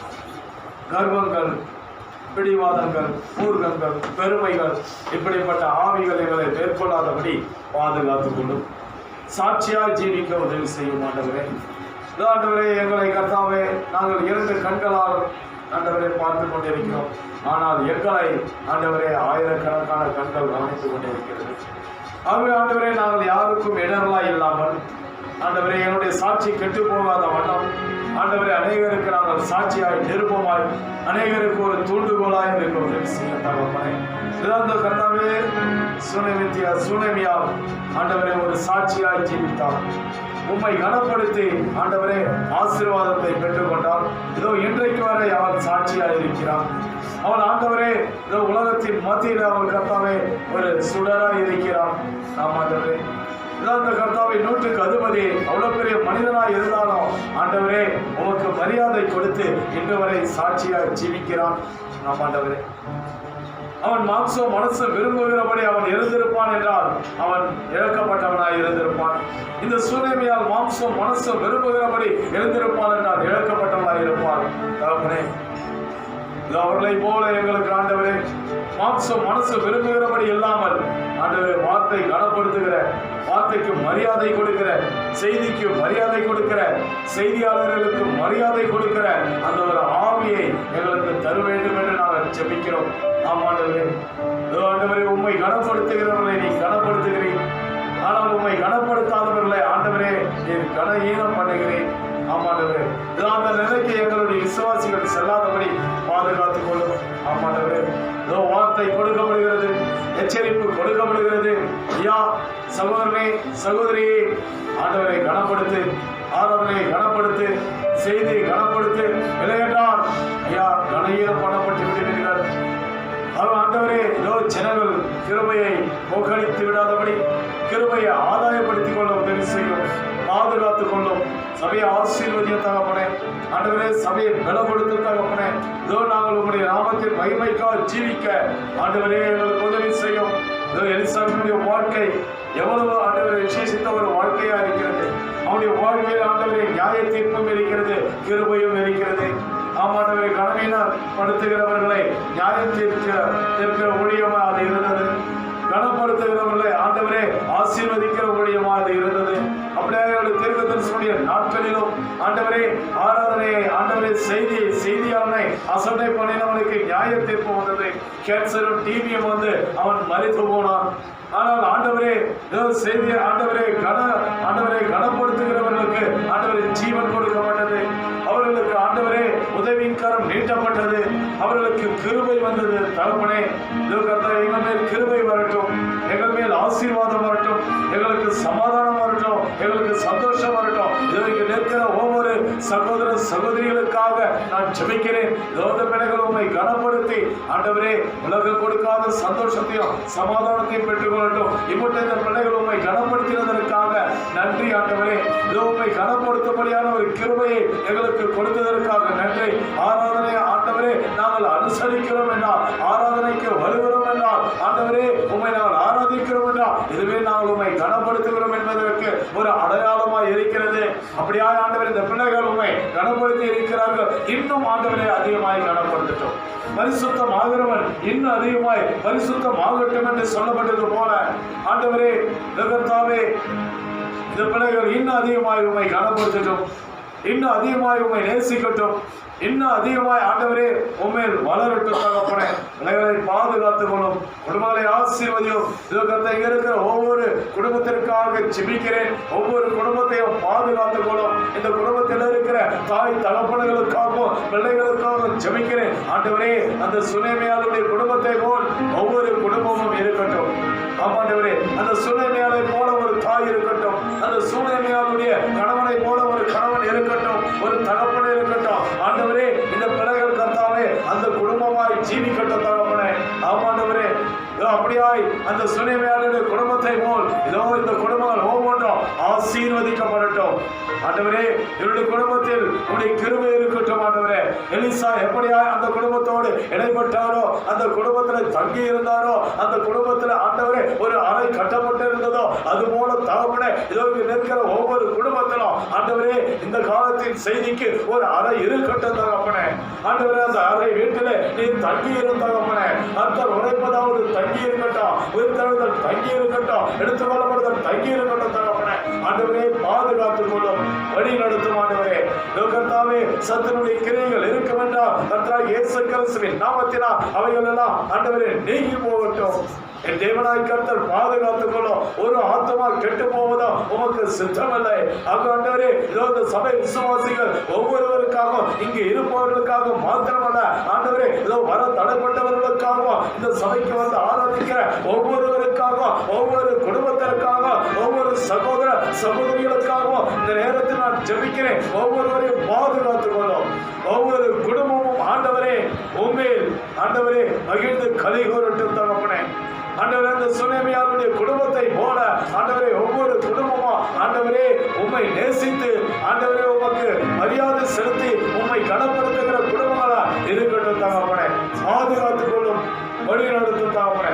எங்களை நாங்கள் தாழ்த்துகிறோம். இம்மட்டில் செய்த நன்மைக்காக நன்றி. தொடர்ந்து எங்களை நடத்தும் ஆண்டவரே. தேவனை ஒப்படைக்கிறோம். எல்லா துதி கன மகிமையும் ஒருவருக்கே செலுத்துகிறேன். கர்த்தராகிய இயேசு கிறிஸ்துவின் விலையேறப்பட்ட நாமத்தில் ஜெபிக்கிறேன். ஆமென். Praise the lord. நாம் எழுந்திருந்து நம்ம ஒரு பாடலை பாடி கொஞ்ச காலம் இயேசுவுக்காக கஷ்டப்பாடு செய்யப்படினால் இந்த ஒரு பாடலை நாம் பாடுவோம்.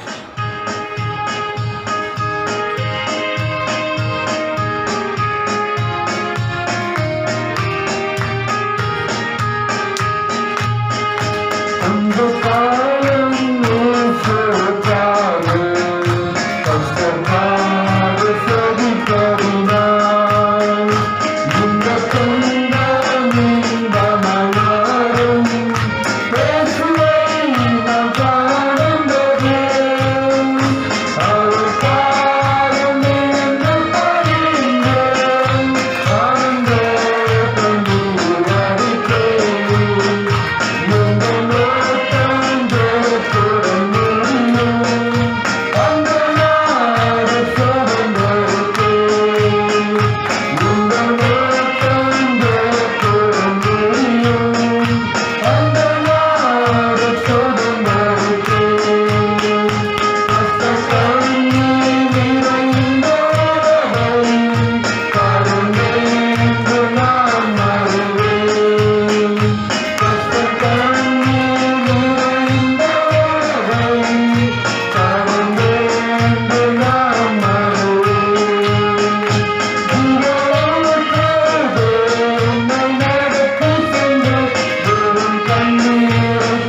அவருடைய தயவும் நாம் அனைவரோடு கூட இருப்பதாக நாம் ஒருவருக்கொருவர் வாழ்த்துதல் சொல்லி நாம் இருந்து கடந்து செல்வோம். ஆமென். Praise the Lord.